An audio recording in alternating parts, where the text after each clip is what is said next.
ಇವತ್ತಿನ ಈ ಕಾರ್ಯಕ್ರಮ ಮಾಸ್ತಿಯವರ ಸ್ಮರಣೆಯನ್ನು ಮುಂದಿನ ಪೀಳಿಗೆಗಳಿಗೆ ಉಳಿಸಿ ಅವರ ಕೃತಿಗಳನ್ನು ನಿರಂತರವಾಗಿ ಲಭ್ಯವಾಗಿಸೋ ದೃಷ್ಟಿಯಿಂದ ಕೆಲಸ ಮಾಡ್ತಾ ಇರುವ ಮಾಸ್ತಿ ಅಧ್ಯಯನ ಪೀಠ ಜೀವನ ಕಾರ್ಯಾಲಯ ಟ್ರಸ್ಟ್ ಅವರ ದತ್ತಿಯಿಂದ ನಡೀತಾ ಇದೆ. ಇವತ್ತಿನ ಉಪನ್ಯಾಸನ ನಡೆಸ್ಕೊಡೋದಕ್ಕೆ ಆತ್ಮೀಯರಾದ ವೈ.ವಿ. ಗುಂಡೂರಾವ್ ಆಗಮಿಸಿದ್ದಾರೆ. ಅವರಿಗೆ ಸ್ವಾಗತ ಕೋರ್ತಾ ಇದ್ದೇನೆ. ಗುಂಡೂರಾವ್ ಅವರು ನಬಾರ್ಡ್ ಬ್ಯಾಂಕ್ನಲ್ಲಿ ಅಧಿಕಾರಿ. ಈ ವಿಶೇಷವಾಗಿ ವ್ಯಕ್ತಿತ್ವ ವಿಕಾಸ ಮತ್ತು ಹ್ಯೂಮನ್ ರಿಸೋರ್ಸ್ ಡೆವಲಪ್ಮೆಂಟ್, ಈ ಮಾನವ ಸಂಪನ್ಮೂಲ ಅದರ ಗುಣವರ್ಧನೆಯ ದೃಷ್ಟಿಯಿಂದ ಅನೇಕ ಕಮ್ಮಟಗಳನ್ನು ನಡೆಸ್ತಾರೆ, ಅನೇಕ ಕಾರ್ಯಕ್ರಮಗಳನ್ನು ನಡೆಸ್ತಾರೆ. ಅದಕ್ಕಿಂತ ಹೆಚ್ಚಾಗಿ ಅವರು ಪ್ರಸಿದ್ಧರಾಗಿರೋದು ಹಾಸ್ಯೋತ್ಸವಗಳಲ್ಲಿ ಅವರು ಪರ್ಮನೆಂಟ್ ಫಿಕ್ಸ್ಚರ್.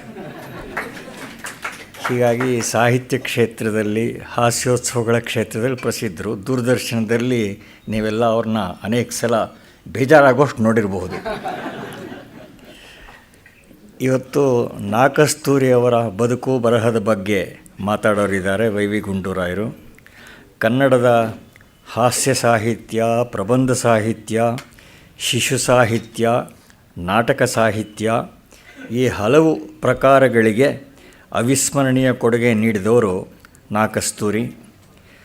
ಅವರು 1943ರಲ್ಲಿ ಅಮೋಘವಾಗಿ ಆ್ಯಲಿಸ್ ಇನ್ ವಂಡರ್ಲ್ಯಾಂಡ್ ಲೂಯಿ ಕೆರಾಲ್ ಆ ಪ್ರಸಿದ್ಧ ಕೃತಿಯ ಅನುಸೃಜನ ಮಾಡಿದ ಪಾತಾಳದಲ್ಲಿ ಪಾಪಚ್ಚಿ ಅದು ಕನ್ನಡದಲ್ಲಿ ಶಾಶ್ವತವಾದ ಸ್ಥಾನ ಪಡ್ಕೊಂಡಿದೆ.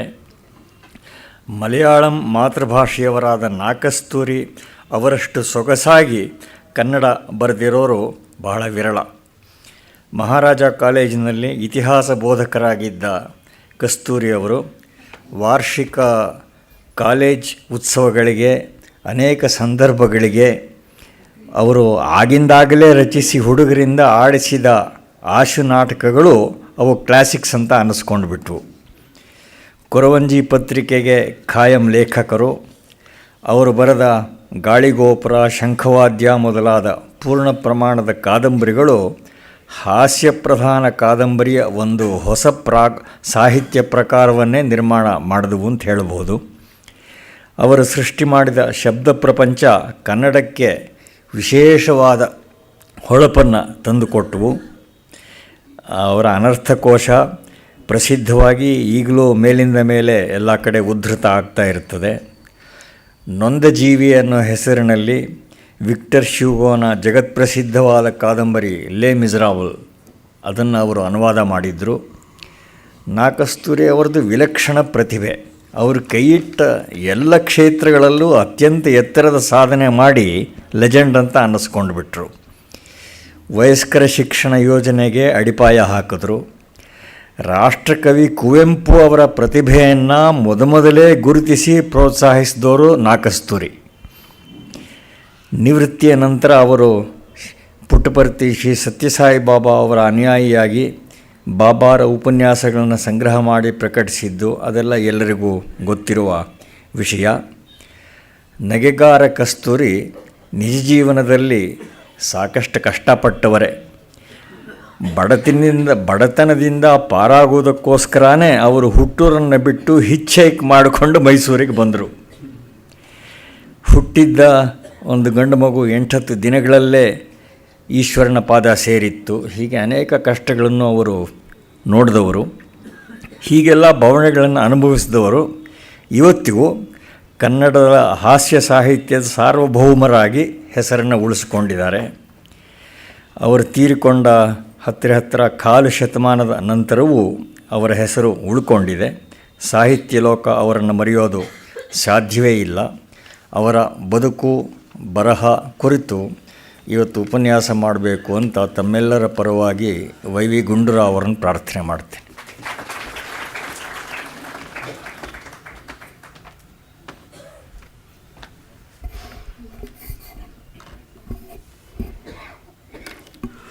ಪೂಜ್ಯ ಡಿ.ವಿ.ಜಿಯವರ ಪಾದಾರವಿಂದಗಳಿಗೆ ಮತ್ತು ಇಲ್ಲಿ ಅನೇಕ ಮಹಾನ್ ವಿದ್ವಾಂಸರು, ಚಿಂತಕರು, ದಾರ್ಶನಿಕರು ಕೂತ್ಕೊಂಡು ಅಲಂಕಾರ ಮಾಡಿರುವಂಥ ವೇದಿಕೆ, ಅದಕ್ಕೆ ಅಲ್ಲಿ ಕೂತ್ಕೊಂಡು ಮಾತಾಡೋಕ್ಕೆ ಸ್ವಲ್ಪ ಭಯ ಆಯಿತು. ಯಾವಾಗ ಎದ್ದು ಇಲ್ಲಿಗೆ ಬರ್ತೀನೋ ರಾಮಸ್ವಾಮಿಯವ್ರ ಜಾಗ ಈ ಕಡೆಯಲ್ಲಿ ಕೊಟ್ಬಿಡ್ತಾರೋ ಅಂತ ಕಾಯ್ತಾ ಇದ್ದೆ ನಾನು. ಯಾಕೆಂದರೆ ಒಂಥರ ವೈಬ್ರೇಷನ್, ಈ D V G Gokhale institute ಸಭಾಂಗಣ ನೋಡಿದಾಗಲೇ ಇಲ್ಲೊಂಥರ ವೈಬ್ರೇಷನ್ ಇರುತ್ತೆ, ಸಾತ್ವಿಕ ವೈಬ್ರೇಷನ್, ಪಾಸಿಟಿವ್ ವೈಬ್ರೇಷನ್ ಅಂತ ಭಾಳ ಬರ್ತಾ ಇರೋದು. ಇಲ್ಲಿ ಬರುವಂಥ ಆಡಿಯನ್ಸು ಅಷ್ಟೇ ಮಹಾನ್ ಚಿಂತಕರು, ಬೆಂಗಳೂರಲ್ಲಿರೋ ಅನೇಕ ಭಾಳ ಸುಸಂಸ್ಕೃತರು, ಬುದ್ಧಿಜೀವಿಗಳು ಅಂದರೆ ನಾನು ಪಾಸಿಟಿವ್ ಸೆನ್ಸಲ್ಲಿ ಹೇಳ್ತಾ ಇದ್ದೀನಿ.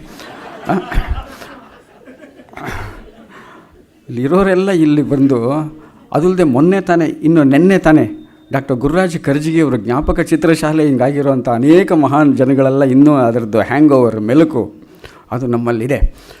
ಹಾಗಾಗಿ ನನಗಿಲ್ಲಿ ಬಂದ ತಕ್ಷಣ ಯಾಕೆ ವೈಬ್ರೇಷನ್ ಅಂತ ಹಿಂಗೆ ಹೇಳಿದೆ ಅಂತಂದರೆ, ಡಿ ವಿ ಜಿಯವರ ಶ್ರದ್ಧಾಂಜಲಿ ಸಭೆ ಇಲ್ಲಿ ನಡೀತು.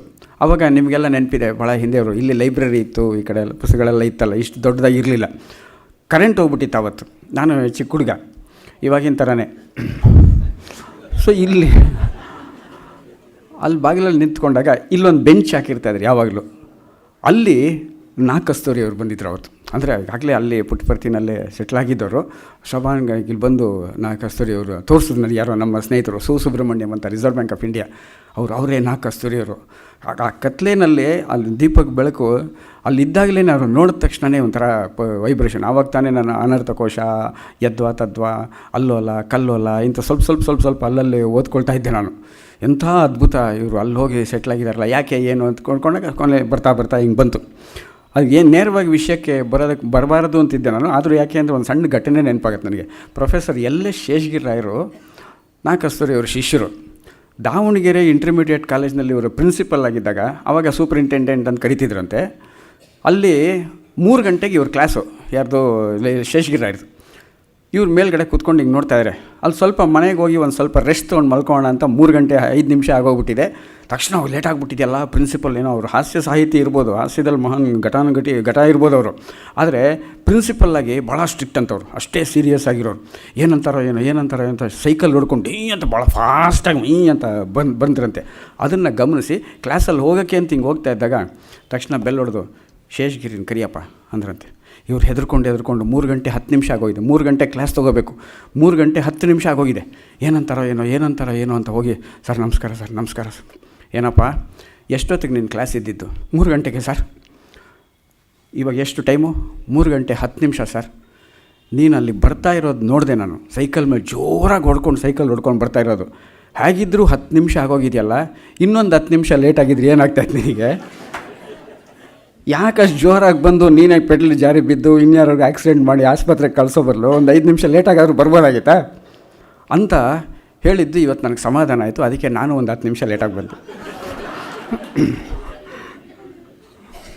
ಸೊ ಇದು ಕಸ್ತೂರಿ ಅವರು ಬೇರೆ ರೀತಿಯಲ್ಲಿ ಅವರು ಇದ್ದಾಗಲೇ ಅವರ ಶಿಷ್ಯರಿಗೆ, ಅವರ ಸಾಹಿತಿಗಳಿಗೆ ಪ್ರೋತ್ಸಾಹ ಕೊಡೋದು ಅಷ್ಟೇ ಅಲ್ಲದೆ, ಅವ್ರು ತೀರ್ಕೊಂಡ ಮೇಲೂ ದೇಹದಲ್ಲಿ ಇಲ್ಲದೇ ಇದ್ದಾಗಲೂ ಎಷ್ಟೋ ಜನ ನನ್ನಂಥವ್ರು ನಿಮ್ಮಂಥವ್ರಿಗೆ ಎಷ್ಟೋ ಜನ ಅವರು ಒಂಥರ ಪ್ರಚೋದನೆ ಕೊಡ್ತಾನೇ ಇರ್ತಾರೆ. ಯಾವುದು ಅಂದರೆ ಲೇಟಾಗಿ ಬರೋಕ್ಕೆ ಕೊಡ್ತಾ ಇರ್ತಾರೆ ಅಂತಲ್ಲ, ಇದು ಆಶ್ಚರ್ಯ. ಇಲ್ಲಿ ನಿಮ್ಮಂಥ ಮಹಾನ್ ಬುದ್ಧಿವಂತರು ಇರೋದರಿಂದ ಕೆಲವು ವಿಷಯಗಳು ನಿಮ್ಮ ಹತ್ರ ಹಂಚ್ಕೋಬೇಕು. ಈಗ ಹಾಸ್ಯ ರಾಮಸ್ವಾಮಿಗಳು, ಪೂಜ್ಯ ರಾಮಸ್ವಾಮಿಗಳು ಭಾಳ ಚೆನ್ನಾಗಿ ಹೇಳ್ತಾಯಿದ್ರು, ಎಲ್ಲ ಕಡೆ ಹಾಸ್ಯ. ಬೇಜಾರಾಗುವಷ್ಟು, ನೀವು ನನ್ನನ್ನು ನೋಡೋದು ಅಷ್ಟೇ ಅಲ್ಲದೆ ಇನ್ನೂ ಅನೇಕ ನನ್ನ ಮಿತ್ರರನ್ನು ಬೇಜಾರಾಗುವಷ್ಟು ನೋಡಿಬಿಟ್ಟಿದ್ದೀರ ಎಲ್ಲ ಕಡೆ, ಚಾನಲ್ಗಳಲ್ಲದೆ ಸ್ಟೇಜ್ ಮೇಲೆಲ್ಲ ನೋಡಿರೋದ್ರಿಂದ. ಹಾಸ್ಯ ಈಗ ಎಲ್ಲ ಕಡೆ ಸರ್ವವ್ಯಾಪಿ ಈಗ ಆಗೋಗ್ಬಿಟ್ಟಿದೆ. ಎಲ್ಲ ಕಡೆ ಹಾಸ್ಯ. ಮಗು ಹುಟ್ಟಿದಾಗಲಿಂದ, ಮೊನ್ನೆ ಸ್ನೇಹಿತರ ಹತ್ರ ಮಾತಾಡ್ತಿದ್ದೆ, ಮಗು ಹುಟ್ಟಿದಾಗಲಿಂದ ಹಿಡಿದು ವೈಕುಂಠ ಸಮಾರಾಧನೆ ಕಾರ್ಯಕ್ರಮದವರೆಗೂ ಹಾಸ್ಯ ಅಂತ ಈಗ. ಹೌದು, ಯಾಕೆಂದರೆ ಮೊನ್ನೆ ನಾಮಕರಣ ಯಾವುದೋ ಒಂದು ಮಗುಗೆ, ಅಲ್ಲಿ ಒಬ್ಬರು ಹಾಸ್ಯ ಭಾಷಣಕಾರರು ಅಲ್ಲಿ ಮಗುಗೆ. ಆಮೇಲೆ ಅಲ್ಲಿ ವೈಕುಂಠ ಸಮಾರಾಧನೆ ಆಗಿದೆ, ಎಲ್ಲ ಒಳ್ಳೇದು ಮಾಡ್ಕೊಳ್ಳೋದು ಅಂತಂದಾಗ ಅವಾಗ ಯಾತಕ್ಕೆ ಹಿಂಗೆ ಇಟ್ಟಿದ್ದೀರಾ ಅಂದೆ. ಹಾಗಲ್ಲ, ಅವರು ವೈಕುಂಠಕ್ಕೋ ಕೈಲಾಸಕ್ಕೋ ಎಲ್ಲಿಗೋ ಹೋಗ್ತಾ ಇರ್ತಾರೆ. ಆವಾಗ ಅವರು ನಗ್ತಾ ಹೋಗಲಿ, ನಾವು ಅಳೋದನ್ನೆಲ್ಲ ಮನೆ ದೀಪ ಹಚ್ಚಿ ಒಳಗಡೆ ಕೊಂಡ್ಕೊಂಡಿದ್ವಲ್ಲ, ಆ ನಗು ಅನ್ನೋದಿದ್ದು ಅಲ್ಲಿಂದ ಹೋಗಬೇಕು. ಆಮೇಲೆ ಮಗು ಈಗ ತಾನೇ ಹುಟ್ಟಿರೋದ್ರಿಂದ ಅಳ್ತಾನೇ ಹುಟ್ಟಿದೆ, ಅದಕ್ಕೆ ಈಗಲಿಂದನೇ ನಗು ಅಂತ ಹಿಂಗೆ ಹಾಕಿದ್ರೆ ಜೀವನ ಎಲ್ಲ ಸುಂದರವಾಗಿರುತ್ತೆ, ಸಂತೋಷವಾಗಿರುತ್ತೆ, ಆನಂದದಾಯಕವಾಗಿರುತ್ತೆ ಅನ್ನೋದಕ್ಕೋಸ್ಕರ ಈ ಕಾರ್ಯಕ್ರಮ ಹಾಕಿದ್ದೀವಿ ಅಂತ ಅವ್ರು ಹೇಳಿದ್ರು. ನಾನು ಹೇಳಿದೆ, ಹುಟ್ಟಿದಾಗ ನಾಮಕರಣದಲ್ಲಿ ನೀವು ಹಾಸ್ಯ ಮಾಡೋ ಬದಲು ಅದು ತಾಯಿ ಗರ್ಭದಲ್ಲೇ ಇದ್ದಾಗಲೇ ಒಂದು ಹಾಸ್ಯೋತ್ಸವ ಮಾಡಿದ್ದಿದ್ರೆ ಅಭಿಮನ್ಯು ಚಕ್ರವ್ಯೂಹದಲ್ಲಿ ಎಂಟ್ರ್ ಆಗೋದು ಮೊದಲೇ ಗೊತ್ತಿತ್ತಲ್ಲ. ಹಾಗೆ ಹಾಸ್ಯ ಪ್ರಜ್ಞೆ ಹುಟ್ಟುವಾಗಲೇ ಮಗು ಅಳ್ತಾ ಇರೋ ಬದಲು ನಗ್ತಾನೆ ಹುಟ್ಟಬೋದಾಗಿತ್ತೋ ಏನೋ ಅಂತ. ಇದು ಹಾಸ್ಯ ಅಷ್ಟೊಂದು ಸರ್ವವ್ಯಾಪಿಯಾಗಿದೆ. ಇದು ಒಳ್ಳೆಯದೋ ಕೆಟ್ಟದ್ದೋ ಅಂತ ನನಗೆ ಗೊತ್ತಿಲ್ಲ. ಇದು ಒಂದು ದೃಷ್ಟಿಲಿ ಒಳ್ಳೇದಿರ್ಬೋದು, ಏಕೆಂದರೆ ಎಲ್ಲ ಜನಗಳೆಲ್ಲ ನಗ್ತಾ ಇದ್ದಾರೆ, ಸಂತೋಷವಾಗಿದ್ದಾರೆ, ಸುಖವಾಗಿದ್ದಾರೆ. ಆದರೆ ಇನ್ನೊಂದು ಸ್ವಲ್ಪ ಒಂದು ಬೇಜಾರಾಗುವಂಥ ಸಂಗತಿ ಏನಪ್ಪ ಅಂತಂದರೆ, ಹಾಸ್ಯ ಅಂದ ತಕ್ಷಣ ಅದು ಬರೀ ಜೋಕ್ಗಳು ಹೇಳೋದು ಅನ್ನೋ ಒಂದು ಟ್ರೆಂಡ್ ಬರ್ತಾಯಿದೆ ಈಗ. ಅದಕ್ಕೆ ನನ್ನದೇ ಒಂದು ಸೆಂಟೆನ್ಸ್ ಇದೆ ಡಬಲ್ ಮೀನಿಂಗ್ನಲ್ಲಿ, humour is not a joke ಅಂತ. ಅಂದರೆ ಜೋಕ್ ಅನ್ನೋಕ್ಕೆ ಎರಡು ಅರ್ಥ. ಒಂದು ನಗೆ ಹನಿ, ನಗೆ ಚಟಾಕಿ, ಎಟ್ಸೆಟ್ರಾ ಒಂದು. ಎರಡನೇದು, ಯಾರೋ ಒಬ್ಬ ಅಪ್ಪನಿಗೆ ನಾನಿವಾಗ I want to become an IAS officer ಅಂದರೆ ತಕ್ಷಣ ನಾವೇಂತೀವಿ, it is not a joke ಅಂತೀವಿ. ಅವನು ಸೀರಿಯಸ್ ಆಗಿ ಹೇಳಿರ್ಬೋದು. ಅದು ಜೋಕ್ ಅಂದರೆ ಅಷ್ಟು ಲೈಟ್ ಅಲ್ಲ, ಅಷ್ಟು ಸುಲಭ ಅಲ್ಲ ಅಂತ ಒಂದು. Humour is not a joke ಅಂದರೆ ಹ್ಯೂಮರ್ ಅನ್ನೋದು ಬರೀ ನಗೆ ಹನಿ ಅಲ್ಲ, ಇನ್ನೂ ಏನೋ ಇದೆ. ಜೊತೆಗೆ ಅದು ಅಷ್ಟು ಸುಲಭನೂ ಅಲ್ಲ, ಎಲ್ರಿಗೂ ಸಿಗಲ್ಲ ಅದು. G.P. ರಾಜರತ್ನಂ ಅವ್ರು ಹೇಳ್ತಾಯಿದ್ರು, ಹಾಸ್ಯ ಅನ್ನೋದು ಒಂದು ಹಸು ಇದ್ದಾಗೆ, ಅದನ್ನು ಯಾರು ಬೇಕಾದರೂ ತಂದು ಕೊಟ್ಟಿಗೆನಲ್ಲಿ ಕಟ್ಟಾಕ್ಕೋಬೋದು, ಆದರೆ ಹಾಲು ಕರಿಯೋಕ್ಕೆ ಮಾತ್ರ ಎಂಟದೇ ಬೇಕು ಅಂತ. ಎಷ್ಟು ಚೆನ್ನಾಗಿ ನೋಡಿ G.P. ರಾಜರತ್ನಂ ಅವರು ಹೇಳ್ತಾ ಇದ್ದಿತ್ತು. ಅಂಥ G.P. ರಾಜರತ್ನಂ ಅವರು ಹಾಸ್ಯ ಪ್ರಜ್ಞೆ, ಹಾಸ್ಯದ ಪಟ್ಟುಗಳನ್ನೆಲ್ಲ ನಾನು ಕಲ್ತಿದ್ದು ನನಗೆ ಹಾಸ್ಯ ಗುರುಗಳಿಬ್ಬರು, ಒಬ್ಬರು ಕೈಲಾಸಂ, ಇನ್ನೊಬ್ಬರು ನಾಕಸ್ತೂರಿ ಅಂತ ಹೇಳಿದ್ದಾರೆ ಅವರು. ಅದು ಆಶ್ಚರ್ಯ. ಬಣ್ಣದ ತಗಡಿನ ತುತ್ತೂರಿ, ಕಾಸಿಗೆ ಕೊಂಡನು ಕಸ್ತೂರಿ. ಕಸ್ತೂರಿ ಅವರು ಒಂದ್ಸಲಿ ಸ್ನೇಹಿತರ ಹತ್ರ ಹೇಳಿದ್ರಂತೆ, ಬಣ್ಣದ ತಗಡಿನ ತುತ್ತೂರಿ, ಕಾಸಿಗೆ ಕೊಂಡನು ಕಸ್ತೂರಿ. ಕೇಳಿದ್ದೀರಾ ಪದ್ಯ? ಕೇಳಿದ್ದೀವಿ ಸರ್. ಮುಂದಿನ ಸೈಲ್ ಕೇಳಿ. ಕಸ್ತೂರಿ ನಡೆದನು ಬೀದಿಯಲ್ಲಿ ಜಂಬದ ಕೋಳಿಯ ರೀತಿಯಲ್ಲಿ. ಕಸ್ತೂರಿ ಯಾತಕ್ಕೆ ಜಂಬದ ಕೋಳಿ ರೀತಿಯಲ್ಲಿ ನಡೆದ ಗೊತ್ತಾ ಅಂದರೆ, ಯಾಕೆ ಸರ್ ಅಂದರೆ, ಆ ಪದ್ಯ ಬರೆದು ನಾನು ಶಿಷ್ಯ ಅದಕ್ಕೆ ಅಂತ. ಇದು ಶಿಷ್ಯನ ಇಷ್ಟು ಚೆನ್ನಾಗಿ ಪ್ರೋತ್ಸಾಹಿಸ್ತಾ ಇದ್ರು ಅಂತ. ಕಮಿಂಗ್ ಬ್ಯಾಕ್ ಟು ಹಾಸ್ಯ, ಹಾಗೆ ಹಾಸ್ಯ ಅನ್ನೋದ್ರೊಳಗೆ ಬರೀ ನಗಿಸೋದಲ್ಲದೆ ಇನ್ನು ಏನೋ ಇದೆ. ಆದರೆ ನಾವು ಅಷ್ಟೇ ನಕ್ಬಿಟ್ಟು ಸುಮ್ಮನೆ ಆಗಿಬಿಡ್ತೀವಲ್ಲ. ಹಾಸ್ಯ ಅಂದರೆ ಅಷ್ಟೇನಾ? ಮೊನ್ನೆ ಒಂದು ಇಂಗ್ಲೀಷ್ನಲ್ಲಿ ಏನೋ ಓದ್ತಾ ಇದ್ದೆ ನಾನು. ಈ ಟಾಯ್ ಟ್ರೈನಿಗೂ ಅಂದರೆ ಕಬ್ಬನ್ ಪಾರ್ಕಲ್ಲಿರುತ್ತಲ್ಲ ಬಾಲ್ಭವನಲ್ಲಿ, ಆ ಥರ ಟ್ರೈನಿಗೂ ಮತ್ತು ಈ ಬ್ಯಾಂಗ್ಳೂರಿಂದ ಮೈಸೂರಿಗೆ ಹೋಗೋವಂಥದ್ದು, ಬೆಂಗಳೂರಿಂದ ಚೆನ್ನೈಗೆ ಹೋಗೋವಂಥದ್ದು, ಮುಂಬೈಗೆ ಹೋಗೋವಂಥದ್ದು ಟ್ರೈನಿಗೂ ಏನು ವ್ಯತ್ಯಾಸ ಅಂತ ಒಂದು ಪ್ರಶ್ನೆ ಬಂತು. ಟಾಯ್ ಟ್ರೈನ್ ಆದರೆ ಒಂದು ಜಾಗದಿಂದ ಶುರುವಾಗಿ ಅಲ್ಲಿ ಸುತ್ತಮುತ್ತ ಮರ ಗಿಡ ಅಂಗಡಿಗಳು ಅದನ್ನೆಲ್ಲ ನೋಡಿಕೊಂಡು ಒಂದು ಸುತ್ತು ಹೊಡೆದು ತಿರುಗಿ ಅಲ್ಲೇ ಬಂದು ನಿಂತೋಗ್ಬಿಡುತ್ತೆ. ಬೇರೆ ರೆಗ್ಯುಲರ್ ಪ್ಯಾಸೆಂಜರ್ ಟ್ರೈನ್ ಇದೆಯಲ್ಲ, ಅದು ಬೆಂಗಳೂರಿಂದ ಸ್ಟಾರ್ಟ್ ಆಗಿ ಮೈಸೂರು ಮುಟ್ಟತ್ತೆ. ಮೈಸೂರು, ಚೆನ್ನೈಯೋ, ಮುಂಬೈಯೋ, ಡೆಲ್ಲಿನೋ ಮುಟ್ಟತ್ತೆ. ಹಾಗೆ ಹಾಸ್ಯ ಅನ್ನೋದು ಒಂಥರ ಟ್ರೈನ್ ಇದ್ದಂಗೆ. ಅದು ಟಾಯ್ ಟ್ರೈನಾಗಿ ತೊಗೋತೀವೋ ಪ್ಯಾಸೆಂಜರ್ ಟ್ರೈನಾಗಿ ತೊಗೊಳ್ತೀವೋ ಅನ್ನೋದು ಭಾಳ ಮುಖ್ಯ.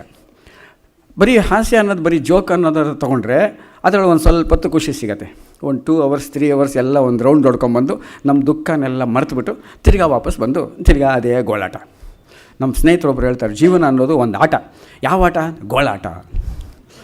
ಈ ಥರ ಅಂದ್ಕೊಂಡು ಅದು 3 ಗಂಟೆ ಹೊತ್ತು ಮರೆಯೋದಕ್ಕೋಸ್ಕರ ಹಾಸ್ಯ ಸಾಹಿತಿಗಳು ನಮ್ಮೆಲ್ಲ ಬರೆದಿದ್ದು ಅಂತ ಒಂದು.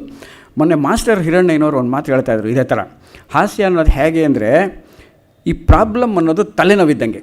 ನಮಗೆ ತಲೆನೋವು ಬಂದುಬಿಟ್ಟಿರುತ್ತೆ, ಸಿಕ್ಕಾಪಟ್ಟೆ ತಲೆನೋವು, ಇದೆಲ್ಲ ಹಚ್ಕೊಳ್ತೀವಿ, ಪಟ್ಟಿ ಕಟ್ಕೊಳ್ತೀವಿ, ಏನು ಮಾಡ್ತೀವಿ, ಕರ್ಚೀಫ್ ಕಟ್ಕೊಳ್ತೀವಿ, ಏನು ಮಾಡಿದ್ರು ಆಗಲ್ಲ, ಸ್ಟ್ರಾಂಗ್ ಕಾಫಿ ಕುಡಿತೀವಿ, ವಾಸಿ ಆಗಲ್ಲ. ಆವಾಗ ಅಮೃತಾಂಜನ ಹಚ್ಕೊಂಡ್ಬಿಡ್ತೀವಿ. ಅಮೃತಾಂಜನ ಹಚ್ಕೊಂಡ ತಕ್ಷಣ ಇಲ್ಲೆಲ್ಲ ಸಿಕ್ಕಾಪಟ್ಟೆ ಉರಿ ಆಗೋಗುತ್ತೆ. ಎಷ್ಟು ಉರಿ ಆಗುತ್ತೆ ಅಂದರೆ ಆವಾಗ ತಲೆನೋವು ಮರ್ತೋಗುತ್ತೆ, ತಲೆನೋವು ವಾಸಿ ಆಗಲ್ಲ. ತಲೆನೋವು ಮರ್ತೋಗ್ಬಿಟ್ಟು ಉರಿ ಕಡೆ ಕಾನ್ಸಂಟ್ರೇಟ್ ಮಾಡಿಬಿಡ್ತೀವಿ, ನಾವು ತಲೆ ವಾಸಿ ಆಗುತ್ತೆ. ಹಾಸ್ಯ ನಮ್ಮನ್ನು ಹೀಗೆ ಕೆಲವು ಸಲ ದಾರಿ ತಪ್ಪಿಸುತ್ತೆ ಅಂತ ಮಾಸ್ಟರ್ ಅಣ್ಣನವ್ರು ಹೇಳಿದ್ರು. ಪ್ರಾಬ್ಲಮ್ ಅನ್ನೋದು ತಲೆನೋವು, ಹಾಸ್ಯ ಅನ್ನೋದು ಅಮೃತಾಂಜನ. ಆ ಉರಿ ಕಡೆ ಹೋಗಿ, ಆ ನಗು ಕಡೆ ಹೋಗಿ ಮರ್ತೋಗ್ಬಿಡುತ್ತೆ. ತಿರ್ಗಾ ವಾಪಸ್ ಅದರದ್ದು ಇಫೆಕ್ಟ್ ಕಡಿಮೆ ಆದ ತಕ್ಷಣ ತಿರ್ಗಾ ವಾಪಸ್ ಬಂದ್ಬಿಡುತ್ತೆ. ಅದು ಈ ರೀತಿ ಆಗತ್ತಾ, ಈ ರೀತಿ ಮಾಡಿದ್ರ ಅಂತ ಒಂದು. ಹಾಸ್ಯ ಹೇಗೆ ಹುಟ್ಟುತ್ತೆ ಅನ್ನೋದು ಭಾಳ ಇಂಪಾರ್ಟೆಂಟು. ಕಸ್ತೂರಿಯವರೇ ಒಂದು ಡೆಫಿನೇಷನ್ ಹೇಳಿದ್ದಾರೆ ಹಾಸ್ಯ ಅಂದರೆ ಏನು ಅಂತ, ಭಾಳ ಚೆನ್ನಾಗಿ. ಹಾಸ್ಯ ಅಂದರೆ ಏನು ಅಂದರೆ, ತನಗೇ ತಿಳಿಯದ ತನ್ನ ಮಂಕುತನ ಅದರದ್ದು ಪಾಂಡಿತ್ಯ ಅಂತೆ. ಅದು ಪಾಂಡಿತ್ಯ ಎಷ್ಟಿದೆ ಅಂದರೆ, ನನ್ನ ಮಂಕುತನ ನನಗೆ ಗೊತ್ತಿಲ್ಲ, ನಾನು ಬುದ್ಧಿವಂತ ಅಂತ, ಬೇರೆಯವ್ರಿಗೆ ಗೊತ್ತಿರತ್ತೆ ಅಂತ ಅಂದ್ಕೊಂಡಿದ್ದಾರೆ. ಕೈಲಾಸಂ ಕೆಲವರು 3-4 ಜನ ಹಾಸ್ಯದ ಬಗ್ಗೆ ಭಾಳ ಎಕ್ಸ್ಪೀರಿಯನ್ಸ್ಡು ಕೆಲವು ಡೆಫಿನೇಷನ್ ಕೊಟ್ಟಿದ್ದಾರೆ. ಕೈಲಾಸಂಗೆ ಯಾರೋ ಕೇಳಿದ್ರಂತೆ, ಸರ್ ಹಾಸ್ಯ ಹೇಗೆ ಹುಟ್ಟತ್ತೆ? ಕರ್ನಾಟಕ ಪ್ರಹಸನ ಪ್ರಪಿತಾಮಹ ಪಂಡಿತ ಮಂಡಲಾಗ್ರೇಸರ ಚಂಡ ಪ್ರಚಂಡ ನೀವು ಅಂಥವರು ಹಾಸ್ಯ ಹೇಗೆ ಹುಟ್ಟತ್ತೆ ಹೇಳಿ. ಕೈಲಾಸಂ ಭಾಳ ಸಿಂಪಲ್ ಪ್ರಿನ್ಸಿಪಲ್ ಕೊಟ್ಟಿದ್ದಾರೆ, ಇದು ಭಾಳ ಮುಖ್ಯ ಅನ್ಸತ್ತೆ ನನಗೆ. ಜೀವನದಲ್ಲಿ ನಡೆಯೋ ಘಟನೆಗಳನ್ನು ವಕ್ರದೃಷ್ಟಿಯಿಂದ ನೋಡಿದ್ರೆ ಹಾಸ್ಯ ಹುಟ್ಟತ್ತೆ, ಜೀವನನೇ ವಕ್ರದೃಷ್ಟಿಯಿಂದ ನೋಡಿದ್ರೆ ಫಿಲಾಸಫಿ ಹುಟ್ಟತ್ತೆ ಅಂದರು. ಇದು ನಿಜವಾದ ಹಾಸ್ಯದ ಪರ್ಪಸ್. ಅಂದನ ತಿಮ್ಮ ಅಂತ ಬೀಚಿಯವ್ರದ್ದು ಒಂದು ಪುಸ್ತಕ ಇದೆ, ಪದ್ಯಗಳು ಸಂಕಲನ, ಅಂದನ ತಿಮ್ಮ ಅಂತ ಬರೀ ಪದ್ಯಗಳು. ಅದಕ್ಕೆ ಮುನ್ನುಡಿ ತಿರುಮಲೆ ತಾತಾಚಾರ್ಯ ಶರ್ಮ ಅವರು ಬರೆಯುವಾಗ ಒಂದು ಮಾತು ಹೇಳ್ತಾರೆ, ಕನ್ನಡದಲ್ಲಿ ನಗೆಗಾರ ದಾರ್ಶನಿಕರು ಇಬ್ಬರು, ಒಬ್ಬರು ಕೈಲಾಸಂ, ಇನ್ನೊಬ್ಬರು ಬೀಚಿ ಅಂತ. ಆ ಜಾಗಕ್ಕೆ ಆ ಜೊತೆಯಲ್ಲಿ ಕಸ್ತೂರಿಯವ್ರನ್ನೂ ಸೇರಿಸ್ಬೋದೇನೋ. ನನಗೆ ಇವ್ರನ್ನೆಲ್ಲ ಹಾಸ್ಯ ಸಾಹಿತಿ ಅಂದಾಗೆಲ್ಲ ಒಂಥರ ಕರಳು ಕಿವಿಸ್ದಂಗೆ ಆಗುತ್ತೆ. ಹಾಸ್ಯ ಸಾಹಿತಿನ ಇವರು, ಹಾಸ್ಯಕ್ಕೆ ಇಟ್ಕೊಂಡಾಗ ಹಾಗೆ ನೋಡೋಕೆ ಹೋದರೆ ಕೃತಿಗಳ ವಿಷಯ ಭಾಳ ಚೆನ್ನಾಗಿ ಹೇಳಿದ್ರು ನಮ್ಮ ಪೂಜ್ಯ ರಾಮಸ್ವಾಮಿಯವರು. ಸುಮಾರು 40 ಕೃತಿಗಳನ್ನ ಬರೆದಿರೋ ನಾ ಕಸ್ತೂರಿಯವರು. ಅದರಲ್ಲಿ 16 ಹಾಸ್ಯದ್ದು. ಆದ್ರೂ ಹಾಸ್ಯ ಸಾಹಿತಿ ಅಂತ ಯಾಕಂತೀವಿ ನಾವು ಅಂತಂದರೆ, ಇನ್ನೆಲ್ಲೋ ಒಂದು ಕಡೆ ನಾವು ಒಬ್ಬನ್ನ ಬ್ರ್ಯಾಂಡ್ ಮಾಡಿಬಿಡ್ತೀವಿ.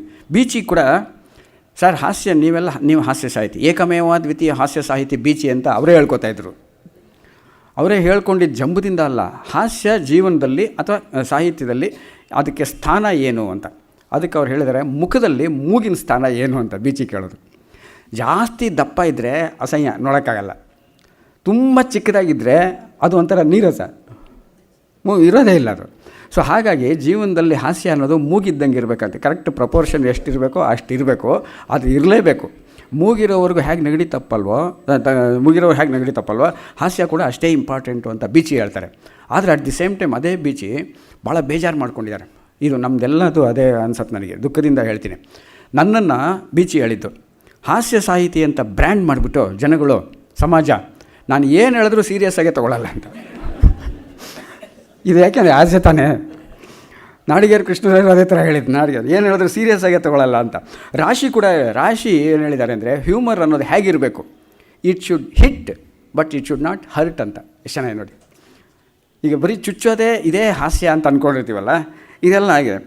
ಹಾಸ್ಯ ಹೇಗಿರಬೇಕು ಅನ್ನೋದಕ್ಕೆ ನಾನೇನು ಕಡಿಮೆ ಅಂತ ಇಷ್ಟೆಲ್ಲ ಓದ್ಬಿಟ್ಟ ಮೇಲೆ ಇದು ನನಗೆ ಭಾಳ ಇವರೆಲ್ಲ ಹೇಳಿದ ಡೆಫಿನೇಷನ್ ಹಿಡ್ಕೊಂಡು ನಾನು ಒಂದು 4 ಲೈನ್ದು ವಚನ, ಬಸವಣ್ಣವ್ರ ವಚನ, ಕಳಬೇಡ ಕೊಲಬೇಡನ ಒಂಚೂರು ಬದಲಾಯಿಸಿದೆ. ಹಾಸ್ಯ ಹೇಗಿರಬೇಕು ಅಂತ, it should hit but it should not hurt ಅಂತ ಹೇಳಿದಂಗೆ, ಇದನ್ನು ನಮ್ಮ ಸ್ನೇಹಿತರೊಬ್ಬರು ಹಿರಿಯರ ಹತ್ರ ಯಾವುದೋ ಒಂದು ಪುಸ್ತಕ ಬಿಡುಗಡೆ ಸಮಯದಲ್ಲಿ ಇದನ್ನು ಹಾಡಿದೆ, ಹಾಸ್ಯ ಆಗಿರಬೇಕು ಅಂತ ವಚನ. ಕಳಬೇಡ ಕೊಲಬೇಡ ಹುಸಿಯ ನುಡಿಯಲು ಬೇಡ ಎಟ್ಸೆಟ್ರಾ ಅದೆಲ್ಲ ಅಲ್ಲಿ. ಇದು ಹಾಸ್ಯ ಹೇಗಿರಬೇಕು ಅನ್ನೋಕ್ಕೆ ನಾನು, ವ್ಯಂಗ್ಯ ಬೇಡ ಚುಚ್ಚಬೇಡ ಕಾಲು ಎಳೆಯಲು ಬೇಡ ಕುಹಕ ಬೇಡ ಅನ್ಯರಲ್ಲಿ ಅಸಭ್ಯ ನುಡಿ ಬೇಡ ವ್ಯಂಗ್ಯ ಬೇಡ ಚುಚ್ಚಬೇಡ ಕಾಲು ಎಳೆಯಲು ಬೇಡ ಸಮಯ ಮೀರಲು ಬೇಡ ಸಂದರ್ಭ ಮರಿಬೇಡ ಇದೇ ಒಳ್ಳೆ ಹಾಸ್ಯ ಬುದ್ಧಿ ಇದೇ ಮನ ಶಾಂತಿ ಸುದ್ದಿ ಇದೇ ನಮ್ಮ ಜನ ಮನವ ಒಲಿಸುವ ಪರಿ ವ್ಯಂಗ್ಯ ಬೇಡ ಚುಚ್ಚಬೇಡ ಕಾಲು ಎಳೆಯಲು ಬೇಡ ಅಂತ ಒಂದು ಹಾಡಿದೆ. ಆವಾಗ ಸಾಹಿತಿಯವ್ರು ಕೇಳಿದರು, ನೀವು ಇಷ್ಟೆಲ್ಲ ಕಂಡೀಷನ್ ಹಾಕ್ಬಿಟ್ರೆ ಯಾರು ಹಾಸ್ಯ ಮಾಡೋಂಗೆ ಇಲ್ಲ ಪ್ರಪಂಚದೊಳಗೆ, ವ್ಯಂಗ್ಯ ಇಲ್ಲದೆ ಚುಚ್ಚದೇ ಇರೋಂಗೆ ಹೆಂಗಿರುತ್ತೆ. ಆವಾಗ ರಾಶಿಯವ್ರದ್ದು ಕೋಟ್ ಮಾಡಿದೆ, ನಾ ಕಸ್ತೂರಿಯವ್ರದ್ದು ಕೋಟ್ ಮಾಡಿದೆ ನಾನು. ಯಾರನ್ನ ಹರ್ಟ್ ಮಾಡ್ತಾಯಿದ್ದಾರೆ ಇದರೊಳಗೆ, ಯಾರನ್ನು ಹರ್ಟ್ ಮಾಡ್ತಾಯಿದ್ದಾರೆ. ಉದಾಹರಣೆಗೆ ಸುಮ್ಮನೆ ತಮಾಷೆಗೆ ಅವರು ಹೇಳ್ತಾ ಇರ್ಬೋದು ನೋಡಿ, ವಕ್ರದೃಷ್ಟಿ ಅಂತ ನಾನು ಹೇಳಿದ್ನಲ್ಲ, ಯಜಮಾನ ಒಬ್ಬ ನಾಯಿನ ಕರ್ಕೊಂಡು ವಾಕಿಂಗ್ ಹೋಗ್ತಾ ಇದ್ದಂತೆ. ಎದುರುಗಡೆ ಇನ್ನೊಂದು ನಾಯಿ ಬಂತಂತೆ. ಈ ನಾಯಿ ಆ ನಾಯಿಗೆ ಹೇಳತ್ತೆ, ಒಂದು 5 ನಿಮಿಷ ಇರು, ಯಜಮಾನನ್ನು ವಾಕಿಂಗ್ ಕರ್ಕೊಂಡೋಗಿ ಮನೇಲಿ ಬಿಟ್ಬಿಟ್ಟು ಆಮೇಲೆ ಬರ್ತೀನಿ ಅಂತ. ಈ ನಾಯಿ ಆ ನಾಯಿಗೆ ಹೇಳ್ತಾರೆ. ಇದರಲ್ಲಿ ನೋಡಿ ವಕ್ರದೃಷ್ಟಿ ಇದೆ, ಹಾಸ್ಯ ಬೇರೆ ರೀತಿಯಲ್ಲಿ ನೋಡೋ ಥರ ಇದೆ. ಇದನ್ನು ಯಾರಿಗೆ ಹರ್ಟ್ ಮಾಡ್ತಾರೆ ಇದರಲ್ಲಿ? ನಾಲ್ಕು ಇವತ್ತು ತಮಾಷೆ ಅಲ್ಲಲ್ಲೇ ಕಾಲಳಿತಾ ಒಂಥರ ಹಾಸ್ಯ ಪ್ರಜ್ಞೆ ಇದ್ರಂತೆ. ರಾಶಿಯವರ ಮಗಳು ಚಿಕ್ಕ ಹುಡುಗಿ ವಿಮಲಾ ಶೇಷಾದ್ರಿ ಅಂತ, ಅವ್ರ ಮನೆಗೆ ಹೋದ ತಕ್ಷಣ ಕಾಫಿ ತೊಗೊಳ್ಳಿ ಅಂಕಲ್ ಕುಡಿತಾಯಿದ್ರು. ಏನಮ್ಮ ಏನು ಕ್ಲಾಸ್ ಓದ್ತಾ ಇದೆಯಾ ಈಗ? SSLC PUC ಓದ್ತಾ ಇದ್ದೀನಿ. ಗಿಂಗೀತ ಕಲಿತಾ ಇದೆಯಾ ಅಂದ್ರೆ ನಾ ಕಸ್ತೂರಿ ಕೇಳದಂತೆ. ಕಲಿತಾ ಇದ್ದೀನಿ ಅಂಕಲ್, ಜೂನಿಯರ್ ಪಾಸ್ ಆಯಿತು, ಮೊನ್ನೆ ಹಿಂದೋಳ ರಾಗ ಆಯಿತು, ಶಂಕರಾಭರಣ ಸುಮ್ಮನೆ ಕೇಳಿದೆ ಅಷ್ಟೇ, ಶುರುಗಿರು ಮಾಡಿಬಿಟ್ಟಿಯಾ? ಹಿಂಗೆ ಅಂದಾಗ ವಿಮಲಾ ಶೇಷಾದ್ರಿ ಅವರು ಅವ್ರ ಅಪ್ಪನೂ ನಕ್ಕದಾಗ ಯಾರನ್ನು ಚುಚ್ಚಿದ್ದಾರೆ ಇಲ್ಲಿ? ಈ ಥರ ಒಂದು ಶುದ್ಧ ಹಾಸ್ಯ ಕೊಡೋಕ್ಕೆ ಸಾಧ್ಯ ಇದೆ. ರಾಶಿ ಅಂತವ್ರಿಗೆ, ಕೈಲಾಸಂ ಅಂತವ್ರಿಗೆ, ಬೀಚಿ ಅಂತವ್ರಿಗೆ ಮತ್ತು ಇಂಥವ್ರಿಗೆ ಕೊಡೋಕ್ಕೆ ಸಾಧ್ಯ ಇದೆ. ಇದಿಷ್ಟು ಬ್ಯಾಕ್ಗ್ರೌಂಡ್ ಆದರೆ ಇನ್ನು ನೇರವಾಗಿ ನಾ ಕಸ್ತೂರಿ ವಿಷಯಕ್ಕೆ ಬರಬೇಕು. ಆ ಹೆಸರು ಕೇಳಿದ್ರೇ ಒಂಥರ ರೋಮಾಂಚನ. ಅದ್ರದ್ದು ಬದುಕು ಬಗ್ಗೆ ಅವರು ಭಾಳ ಬ್ಯೂಟಿಫುಲ್ಲಾಗಿ ತುಂಬ ಚೆನ್ನಾಗಿ ಹೇಳಿದ್ರು. ಇವ್ರದ್ದು ಎಂಟೈರು ಕೆಲವರು ಬರುವಾಗಲೇ ಯಾವುದೋ ರೀತಿ ವಿಶೇಷವಾಗಿ ಏನೋ ಒಂಥರ ಕ್ರಾಂತಿ ಮಾಡ್ಕೊಂಡು ಏನೋ ಒಂದು ಸಂದೇಶ ಕೊಡ್ತಾರಂತೆ ಸಮಾಜಕ್ಕೆ. ಉದಾಹರಣೆಗೆ ಕೃಷ್ಣ ಹುಟ್ಟಿದ, ಜೋರಾಗಿ ಮಳೆ ಬಂತು, ಜೈಲಿನಲ್ಲಿ ಹುಟ್ಟಿ ಭಾಳ ಏನೋ ಒಂಥರ ಹುಟ್ಟುವಾಗೆಲ್ಲ ಆರ್ಡಿನರಿಯಾಗಿ ಹುಟ್ಟಲ್ಲ ಕೆಲವರೆಲ್ಲ. ಕಸ್ತೂರಿಯವರು ವಿಶೇಷವಾದ ಫಿಸಿಕಲಿ ಹೆಂಗೆ ಹುಟ್ಟಿ ನೋಡಿ, ಅವರು date of birth and date of death ಎರಡೂ ವಿಚಿತ್ರ. ಅಂದರೆ ಅವರು ಆಟೋಬಯೋಗ್ರಫಿನಲ್ಲಿ ಬರ್ಕೊಂಡಿದ್ದಾರೆ, ಲವಿಂಗ್ ಗಾಡ್ ಅಂತ ಒಂದು ಆಟೋಬಯೋಗ್ರಫಿ ಅವ್ರದ್ದು, ಸಾಯಿಬಾಬಾ ಆಶ್ರಮಕ್ಕೆ ಸೇರಿದ ಮೇಲೆ. ಅದರೊಳಗೆ ನಾನು ಹುಟ್ಟಿದ ದಿನಾನ ಇಡೀ ಪ್ರಪಂಚ ಸೆಲೆಬ್ರೇಟ್ ಮಾಡುತ್ತೆ. ಹೇಗೆ ಅಂದರೆ 25ನೇ ತಾರೀಕು ಡಿಸೆಂಬರ್ ಅವ್ರು ಹುಟ್ಟಿದ್ದು, 25ನೇ ತಾರೀಕು ಡಿಸೆಂಬರ್ ಹುಟ್ಟಿದ್ದು, ಇಡೀ ಪ್ರಪಂಚ ಸೆಲೆಬ್ರೇಟ್ ಮಾಡುತ್ತೆ. ಪಟಾಕಿ ಗಿಟಾಕಿ ಕೇಕೆಲ್ಲ ಹೊಡೆದು ಅಂತ, ಕೇಕೆಲ್ಲ ಹೊಡೆದು ನಾನು ಮಧ್ಯೆ ತಲೆಹರಟೆ ಮಾಡಿದೆ. ಇಡೀ ಪ್ರಪಂಚ ಆವಾಗ ಕೇಕ್ ಕಟ್ ಮಾಡುತ್ತೆ. ಕಸ್ತೂರಿಯವರು ಜೋಕ್ ಕಟ್ ಮಾಡಿದ್ರು. ಇದು ಅವ್ರು ತೀರ್ಕೊಂಡಿದ್ದ ದಿನ ಕೂಡ ಆಶ್ಚರ್ಯ. 14ನೇ ತಾರೀಕು ಆಗಸ್ಟು, ಅಂದರೆ 14ನೇ ತಾರೀಕು ಆಗಸ್ಟ್ ಮಿಡ್ ನೈಟಲ್ಲಿ ತಾನೇ ನಮಗೆ ಸ್ವಾತಂತ್ರ್ಯ ಬಂದಿದ್ದು. ಸೊ ಅದು ಒಂದು ಇದು. ಇನ್ನು ಇಸ್ವಿ ಕೂಡ ಭಾಳ ಚೆನ್ನಾಗಿದೆ ನೆನ್ಪಿಟ್ಕೊಳ್ಳೋಕ್ಕೆ. ಹಿಸ್ಟ್ರಿ ಸ್ಟೂಡೆಂಟ್ಸ್ಗೆ, ಹಿಸ್ಟ್ರಿ ಮುಂದೆ ಯಾರು ಕನ್ನಡ ಹಿಸ್ಟ್ರಿ ಮಾಡೋರು ಭಾಳ, ಯಾಕೆಂದರೆ ಹಿಸ್ಟ್ರಿ ಪ್ರೊಫೆಸರೇ ಅವರು. ಹಿಸ್ಟ್ರಿಯವ್ರಿಗೆ ಹುಟ್ಟಿದ್ದವರು 1897, ತೀರ್ಕೊಂಡಿದ್ದು 1987. ಎಷ್ಟು ಚೆನ್ನಾಗಿ ನೋಡಿದ್ದು, 1897, 1987, 25th ಡಿಸೆಂಬರ್, ಆಮೇಲೆ 14th ಆಗಸ್ಟು. ಹಿಸ್ಟ್ರಿ ಪಾಸ್ ಈ ಥರ ಕೊಟ್ಬಿಟ್ರೆ ಕಸ್ತೂರಿಯವರು ಹುಟ್ಟಿದ್ದು ತಾರೀಕು ಹೇಳ್ಬಿಡಿ, ಕವಿ ಕಾವ್ಯ ವಿಚಾರ ಅಂತ ಕನ್ನಡ ಪೇಪರಲ್ಲಿ ಬಂದರೆ ಭಾಳ ಎಲ್ಲ ಹುಡುಗರು ಪಾಸಾಗ್ಬಿಡ್ತಾರೆ. ಇದನ್ನು ಮೊನ್ನೆ ಪ್ರಭು ಶಂಕರ್ ಅಂತಿದಾರಲ್ಲ, ಅವರು AN ಮೂರ್ತಿರಾವ್ ಬಗ್ಗೆ ಅವರು ಹೇಳ್ತಾಯಿದ್ರು. AN ಮೂರ್ತಿರಾಯರಿಗೆ 94-95 ವಯಸ್ಸಾಯಿತು. ಆವಾಗ ಬೆಂಗಳೂರು ಟೌನಲ್ಲಿ ಅವ್ರಿಗೆ ದೊಡ್ಡ ಸನ್ಮಾನ ಮಾಡಿದ್ರು. AN ಮೂರ್ತಿರಾಯರು, ಇನ್ನು ಮಿಕ್ಕಿದ್ದು ಸಾಹಿತಿಗಳೆಲ್ಲ ಕೂತಿದ್ದಾರೆ. ಇವರು ಪ್ರಭುಶಂಕರ್ ಅವರು ಸ್ವಾಗತ ಭಾಷಣನೋ ಇನ್ನೇನೋ ಮಾತಾಡ್ತಾ ಇದ್ದಾಗ, AN ಮೂರ್ತಿರಾಯರೇ, ನಿಮಗೆ 94-95 ವಯಸ್ಸು. ಸಾಮಾನ್ಯವಾಗಿ ನಮಗೆ ಚರಿತ್ರೆನಲ್ಲೆಲ್ಲ ಪೇಪರಲ್ಲಿ ಕೊಡ್ಸೋದು ಇಸ್ವಿನೇ ಭಾಳ ಇಂಪಾರ್ಟೆಂಟು. ನೈಜಾಮ್ ಮೂಲಕ ಯಾವಾಗ ಬಂದ, ಇನ್ಯಾವನ್ನ ತುಗ್ಲಕ್ಕೆ ಹುಟ್ಟಿದ್ದು ಡೇಟ್ ಯಾವಾಗ, ಅಲೆಕ್ಸಾಂಡರ್ ದಂಡೆತ್ತಿ ಬಂದಿದ್ದು ಯಾವಾಗ, ಇವನು ನೆಪೋಲಿಯನ್ ಬೋನಪಾರ್ಟ್ ಕೊನೆಯ ಕದನದಲ್ಲಿ ವಾಟರ್ಲೂ ಕದನ ಯಾವಾಗ ಶುರು ಆಯಿತು, ಹೀಗೆ ಎಲ್ಲ ಪ್ರಶ್ನೆಗಳು ಇಸ್ವಿ ಕೇಳೋದೇ ಚರಿತ್ರೆಯಲ್ಲಿ ಭಾಳ ಇಂಪಾರ್ಟೆಂಟು. ಹಾಗೆ ನೀವು ಮಹಾ ದೊಡ್ಡ ಕನ್ನಡ ಸಾಹಿತಿ, ನಿಮ್ಮ ಇಸ್ವಿ ಹುಟ್ಟಿದ್ದು ನೆನಪಿಟ್ಕೊಳ್ಳೋದು ಭಾಳ ಸುಲಭ. 1900 ಭಾಳ ಸುಲಭ. ಅದೇ ಥರ ನೀವು 2000ನೇ ಇಸ್ವಿಗೆ ಸ್ವಲ್ಪ ದಯವಿಟ್ಟು ಮನಸ್ಸು ಮಾಡಬೇಕು ಅಂದರು. ನೆನ್ಪಿಟ್ಕೊಳ್ಳೋಕೆ ಸುಲಭ ಆಗುತ್ತೆ, ಹೆಸರು ನೆನ್ಪಿಟ್ಕೊಳ್ಳೋಕ್ಕಾಗತ್ತೆ. ಚರಿತ್ರೆ ಹುಡುಗರಿಗೆ ಅಂತ ಪ್ರಭುಶಂಕರ್ ಹೇಳೋದಂತೆ. AN ಮೂರ್ತಿಯವರು ತಕ್ಷಣ ಎದ್ದು ನಿಂತ್ಕೊಂಡು, ನಿಮ್ಮ ಚರಿತ್ರೆ ಹುಡುಗರೆಲ್ಲ ಸಾಯಲಿ, ನಾನು ಮಾತ್ರ ಬದುಕೇ ಇರ್ತೀನಿ ಅದು. ಇದು ಹಾಸ್ಯ ಸಾಹಿತಿಗಳು ಪ್ರಪಂಚಕ್ಕೆ ಕೊಡೋವಂಥ ದೃಷ್ಟಿ ಹೇಗೆ ಬೇರೆ ಬೇರೆ ಆ್ಯಂಗಲ್ಗಳಲ್ಲಿ ಕೊಡ್ತಾ ಇರ್ತಾರೆ ಅಂತ. ನಾನು ಓಲ್ಡ್ ಏಜ್ ಯಾವುದು ಅಂತ ಮೊನ್ನೆ ಯಾವುದೋ ಒಂದು ವೃದ್ಧಾಶ್ರಮದಲ್ಲಿ ಸುಮ್ಮನೆ ಅವ್ರಿಗೆ ಮೋಟಿವೇಟ್ ಮಾಡೋಕ್ಕೆ ಒಂದು ಸಲ ಕರೆದಿದ್ರು. AN ಮೂರ್ತಿರಾಯರು ಈ ಘಟನೆ ಹೇಳಿದೆ. 100 ವರ್ಷ ಆದಾಗ ಅವರಿಗೆ ಪೇಪರ್ನವರೆಲ್ಲ ಅವ್ರನ್ನ ಇಂಟರ್ವ್ಯೂ ಮಾಡಿ ಎಲ್ಲ ತುಂಬಿಕೊಂಡಿರುತ್ತೆ. ಸರ್, ನೀವು 100 ವರ್ಷ ಸಮೃದ್ಧ ಬದುಕಿದ್ದೀರಾ, ನಿಮ್ಮ ಜೀವನದ ಕೊನೆಯ ಆಸೆ ಏನು? 100 ವರ್ಷ ಆದಮೇಲೆ ಕೊನೆಯ ಆಸೆ ಏನಿರುತ್ತೆ ಅಲ್ವಾ? 100 ವರ್ಷ ನಿಮ್ಮ ಕೊನೆಯ ಆಸೆ ಏನು? ಮೂರ್ತಿರಾಯರು ಹೇಳಿದ್ರಂತೆ, ಆಯ್ತಪ್ಪ, 100 ವರ್ಷ ಬದುಕಿದ್ದೀನಿ, ನೋಡಬೇಕಾದ್ದು ನೋಡಬಾರ್ದು ಅನುಭವಿಸೋದು ಎಲ್ಲ ಮಾಡಾಗಿದೆ ನನಗೆ, ಇನ್ನೇನು ಆಸೆ ಇಲ್ಲ. ಒಂದೇ ಒಂದು ಆಸೆ ನನಗೆ, ಏನು? ಇನ್ನೂ 100 ವರ್ಷ ಬದುಕಬೇಕು. ಅದು ಪಾಸಿಟಿವ್ ಅಪ್ರೋಚ್. ಕಸ್ತೂರಿಗೂ ಅಷ್ಟೇ. ಕಸ್ತೂರಿಗೆ 80 ವಯಸ್ಸಾಗಿದೆ.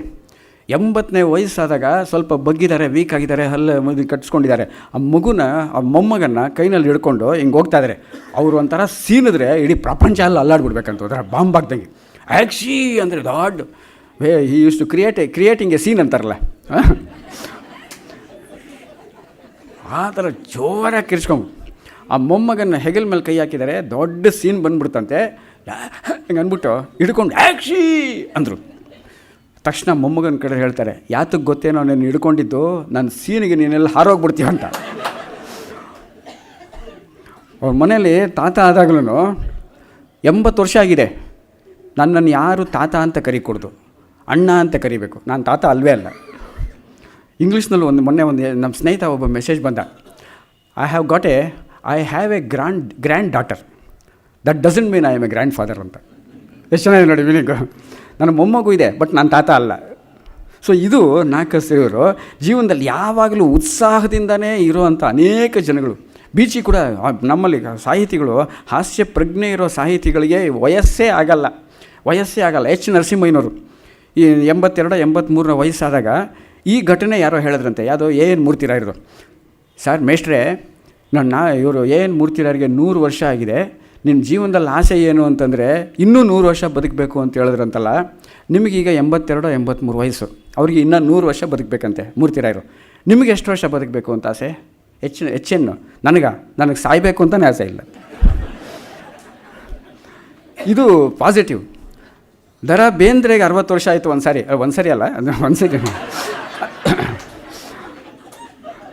ದರಾ ಬೇಂದ್ರೆಗೆ 60 ವರ್ಷ ಆದಾಗ, ಏನಜ್ಜ 60 ವರ್ಷ ಆಯ್ತಲ್ಲ, ಇನ್ನೇನು ಅರಳು ಮರಳು? ತಮ್ಮ 60 ವರ್ಷ ಅಂದರೆ ಅರಳು ಮರಳಲ್ಲೋ, ಮರಳಿ ಅರಳು ಅಂತ, ಅದು ಉತ್ಸಾಹ ಅಂತ ಹಾಸ್ಯ ಪ್ರಜ್ಞೆ.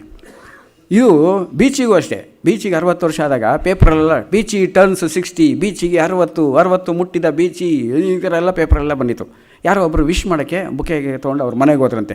ಇವರು ಕಾಫಿ ಕುಡಿತಾ ಕೂತಿದ್ರು. ಸರ್ ಅಭಿನಂದನೆಗಳು. ಯಾಕೆ, ಏನು ಸಮಾಚಾರ ಅಂದ್ರಂತೆ. 60 ವರ್ಷ ಆಯ್ತಂತೆ. ಹಾಂ ಹೌದಂತೆ, ಪೇಪರಲ್ಲಿ ನೋಡಿದೆ.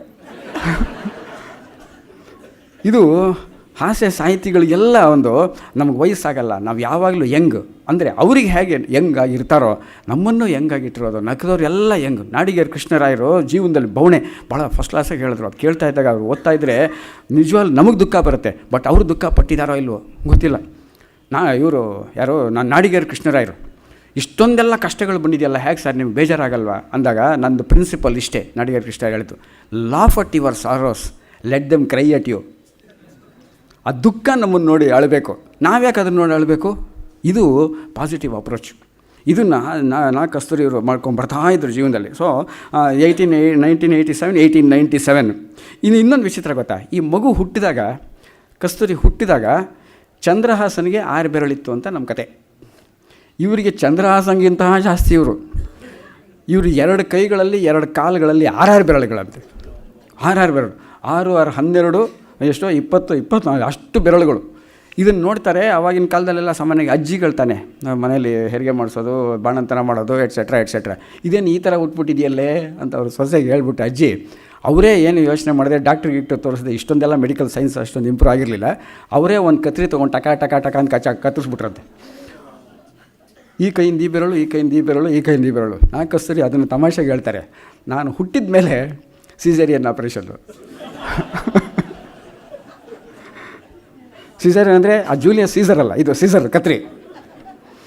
ಇದು ಅವರು ಅಲ್ಲೇ ಹುಟ್ಟಿದಾಗಲಿಂದ ಹಾಸ್ಯ ಪ್ರಜ್ಞೆ, ಆಮೇಲಿಂದ ಹೇಗೆ ನೋಡ್ಕೊಂಡಿದ್ದಾರೆ ಅನ್ನೋ ಫ್ಲ್ಯಾಶ್ ಬ್ಯಾಕು. ಇದು ಅವ್ರು ಇದಾದರೆ ಹುಟ್ಟಿದ್ದು ಕಾಲು ಬೆರಳುಗಳಾದರೆ ಅವ್ರ ಹೆಸರು ಕೂಡ ಅಷ್ಟೇ, ಇಷ್ಟುದ್ದ ಹೆಸರು, ನಾರಾಯಣ ಕಸ್ತೂರಿ ರಂಗನಾಥ ಶರ್ಮಾ ಅಂತ ನಾಮಕರಣ ಕೇರಳದಲ್ಲಿ.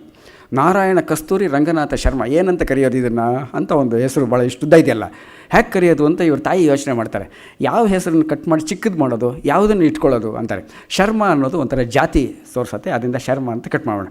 ನಾರಾಯಣ ಕಸ್ತೂರಿ ರಂಗನಾಥ, ಇದರಲ್ಲಿ ಯಾವುದನ್ನು ಇಟ್ಕೊಳ್ಳೋದು ಅಂದರೆ ರಂಗನಾಥ ಅನ್ನೋದು ಅವರ ಮಾವನ ಹೆಸರು. ಅಯ್ಯೋ, ಮಾವನವ್ರ ಹೆಸರನ್ನ ರಂಗನಾಥ ವಾಡ ಹಿಂಗೆ ಅಂತ ಕರೆದ್ಬಿಟ್ರೆ ಚೆನ್ನಾಗಿರಲ್ಲ. ಸೊ ರಂಗನಾಥ ಅನ್ನೋದು ಬಿಟ್ಬಿಟ್ರು. ಇನ್ನು ನಾರಾಯಣ ಕಸ್ತೂರಿ, ನಾರಾಯಣ ಅನ್ನೋದು ಅವ್ರ ತಂದೆ ಹೆಸರು. ತಂದೆ ಹೆಸರನ್ನು ಕರೆದ್ರೆ ಏನು ಬುದ್ಧಿನೇ ಇಲ್ಲ ಅಂತ ಹೇಳ್ಬಿಟ್ರೆ ಅವರು ನಿಜ ಹೇಳ್ದಂಗೆ ಆಗ್ಬೋದು, ಆಮೇಲೆ ಬೇರೆ. ಸೊ ನಾರಾಯಣ ಅನ್ನೋದು ಬಿಟ್ಬಿಟ್ಟು ಕಸ್ತೂರಿ ಅಂತ ಇಟ್ಕೊಂಡ್ರಂಥ ಹೆಸರು. ಅದು ತಾಯಿ ಕೊಟ್ಟಿದ್ದ ಹೆಸರುಗಳು ಸಾಮಾನ್ಯವಾಗಿ ನಾನು ಗಮನಿಸಿದ್ದೀನಿ. ಇನ್ನೊಂದು ಹೆಸರು, ತಾಯಿ ಏನಾದ್ರು ಒಂದು ಹೆಸರಿಟ್ಟು ಪ್ರೀತಿಯಿಂದ ಏನಾದ್ರು ಒಂದು ಕರೀತಾರಲ್ಲ, ಅದು ಶಾಶ್ವತವಾಗಿರೋದಲ್ಲದೆ ಅಂಥ ಮಕ್ಕಳು ಭಾಳ ಮುಂದುವರಿತಾರೆ ಅಂತ ಒಂದು ಕಸ್ತೂರಿ ಒಂದಾದರೆ.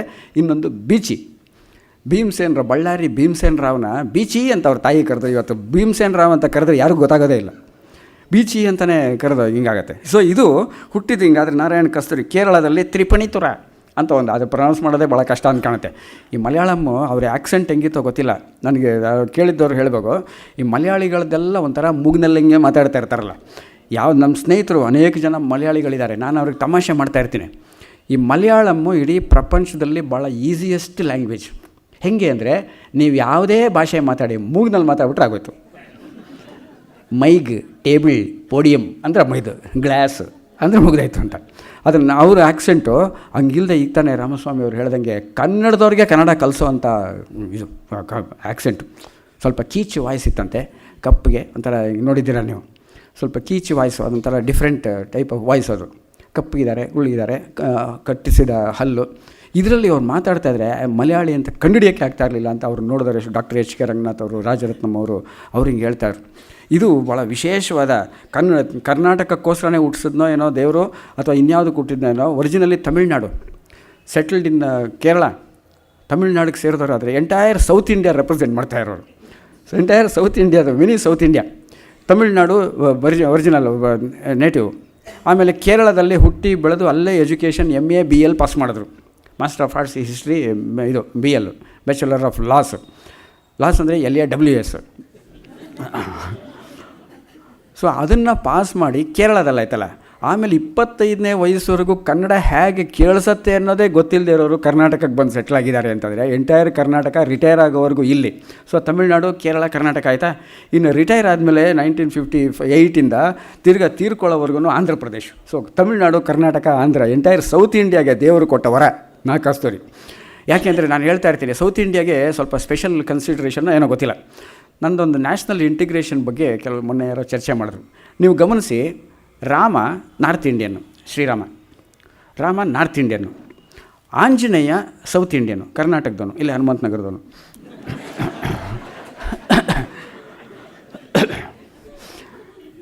ಇಲ್ಲಿ ಹನುಮಂತರಾಯನ ಗುಡ್ಡದಲ್ಲಿ ತಬ್ಕೊಂಡು ಇರೋದಿದೆಯಲ್ಲ. ಆದರೆ ಆಶ್ಚರ್ಯ ಏನು ಗೊತ್ತಾ, ನಾರ್ತ್ ಇಂಡಿಯಾದಲ್ಲೆಲ್ಲ ಹನುಮಾನ್ ಮಂದಿರಗಳು ಜಾಸ್ತಿ, ಸೌತ್ ಇಂಡಿಯಾದಲ್ಲೆಲ್ಲ ರಾಮ ಮಂದಿರಗಳು ಜಾಸ್ತಿ ಅಲ್ವಾ. ಅಂದರೆ ನಾರ್ತು ಸೌತ್ ಅನ್ನೋ ಭೇದ ಹೋಗಬೇಕು, ನಾವೆಲ್ಲರೂ ಒಂದೇ ಭಾರತೀಯರು ಅನ್ನೋದನ್ನು ಒಂಥರ ಸಿಂಬಾಲಿಕ್ಕಾಗಿ ತೋರಿಸ್ತಾ ಇದ್ದಾರೆ ರಾಮ ಆಂಜನೇಯ ಅಂತ. ಹಾಗೆ ದೇವರುಗಳೆಲ್ಲ ನಾರ್ತ್ ಇಂಡಿಯನ್ನು, ಭಕ್ತರೆಲ್ಲ ಸೌತ್ ಇಂಡಿಯನ್ಸ್. ಜನರಲಿ ನಮ್ಮ ಮತ ಇವರು ಆಚಾರ್ಯರು, ರಾಮಾನುಜಾಚಾರ್ಯ, ಮಧ್ವಾಚಾರ್ಯ, ಶಂಕರಾಚಾರ್ಯ, ಇವರೆಲ್ಲ ತಗೊಳ್ಳಿ. ಅಂದರೆ ಯಾರು ಕಡಿಮೆ ಯಾರು ಅಂತಲ್ಲ, ಎಂಟೈರ್ ಭಾರತ ಆಗಿದೆ ಅಂತ. ಇವರು ಎಂಟೈರ್ ಸೌತ್ ಇಂಡಿಯಾಗೆ ಕೊಡೋದಲ್ಲದೆ ಸಾಯಿಬಾಬಾ ಅವರ ಮುಖಾಂತರ ಭಗವಂತ ಇಡೀ ಪ್ರಪಂಚಕ್ಕೆ ಅವ್ರ ಜೊತೆಲಿ ಆಗಿ ಮಾಡಿದ್ದಾನೆ. ಅದನ್ನು ಆಮೇಲೆ ಮುಂದೆ ನೋಡೋಣ.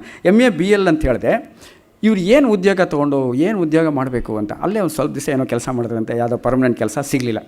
ಯಾರೋ ಒಬ್ಬರು ಲಾಯರ್ ಆಗಬೇಕಾ, BL ಹೆಂಗಿದ್ರು ಓದಿರೋದ್ರಿಂದ ಅಡ್ವೊಕೇಟ್ ಆಗಿಬಿಡು, ಲಾ ಪ್ರಾಕ್ಟೀಸ್ ಮಾಡು ಅಂತ ಕೆಲವರು ಹೇಳಿದ್ರು. ಅದೊಂದು ಸ್ವಲ್ಪ ದಿವಸ ಟ್ರೈ ಮಾಡಿದ್ರು, ಅದಾಗಲಿಲ್ಲ. ಕೊನೆಗೆ ಲಾಯರ್ ಆಗೋದ ಅಥವಾ ಇನ್ನೇನಾದ್ರು ಗಿಕ್ಚರ್ ಆಗೋದ, ಟೀಚಿಂಗ್ ಪ್ರೊಫೆಷನ್ ತೊಗೊಂಡೋಗೋದ. ಹಿರಿಯರು ಯಾರೋ ಹೇಳಿದ್ರಂತೆ, ಲಾಯರ್ ಆಗೋದ ಇದಕ್ಕಾಗೋದ ಅನ್ನೋದಕ್ಕೆ ಡೋಂಟ್ ಚೀಟ್ ಬಟ್ ಟೀಚ್ ಅಂತ. ಎಷ್ಟು ನೋಡಿ, ಅದರೊಳಗೆ ಪ್ರೊಫೆಸರು. ಸೊ ಹಾಗಾಗಿ ಬೇರೆ ಎಲ್ಲೂ ಇಲ್ಲದೆ ಇದ್ದಾಗ ಮಹಾ ಬಡತನ, ಇನ್ನು ಲೈಫ್ನಲ್ಲಿ ಏನೂ ಸೆಟ್ಲಾಗಿಲ್ಲ. ತಾಯಿ ವಿಧವೆ, ಮಗು ತುಂಬ ಚಿಕ್ಕ ವಯಸ್ಸಿನಲ್ಲೇ ತಂದೆಯನ್ನು ಕಳ್ಕೊಂಬಿಟ್ಟಿದ್ದಾರೆ. ತಾಯಿ ವಿಧವೆ, ಅವ್ರ ಅತ್ತೇನೂ ವಿಧವೆ, ಹೆಂಡತಿ ಇನ್ನೂ ಮಕ್ಕಳಾಗಿಲ್ಲ. ಮನೆಗೆಲ್ಲ ಬರೀ ನೆಂಟರು. ಸಾಮಾನ್ಯವಾಗಿ ಸಾಹಿತಿಗಳೆಲ್ಲ ಬಡವರು ಅಂತ, ಇವಾಗ ಸ್ವಲ್ಪ ಇಂಪ್ರೂವ್ ಆಗಿರ್ಬೋದು ಪ್ರೊಫೆಷನ್. ಮೊದಲೆಲ್ಲ ಬಡ ಸಾಹಿತಿ, ಬಡ ಉಪಾಧ್ಯಾಯ, ಬಡ ಗುಮಾಸ್ತ, ಇದೆಲ್ಲ ಗ್ರಾಮೆಟಿಕಲ್ ಮಿಸ್ಟೇಕ್ ಅಂತೆ. ಹಂಗೆಲ್ಲ ಹೇಳ್ಬೋದು, ಡಬಲ್ ಯಾತಕ್ಕೆ ಅಂತ. ದ್ವಿರುಕ್ತಿ ಅಂತಾರಲ್ಲ, ದ್ವಿರುಕ್ತಿ ಅಂತ. ಇವರು ದ.ರಾ ಬೇಂದ್ರೆ ಅವರು ಭಾಳ ಚೆನ್ನಾಗಿ ಹೇಳ್ತಾರೆ. ಸರೋಜಿನಿ ಮಹಿಷಿ MA ಅಂದ್ರತ್ತೆ. ಯಾಕಮ್ಮ ಎರಡು ಸಲ ಹೇಳ್ತೀಯ, ಮಹಿಷಿ ಅಂದರೆ ಆಯಿತು.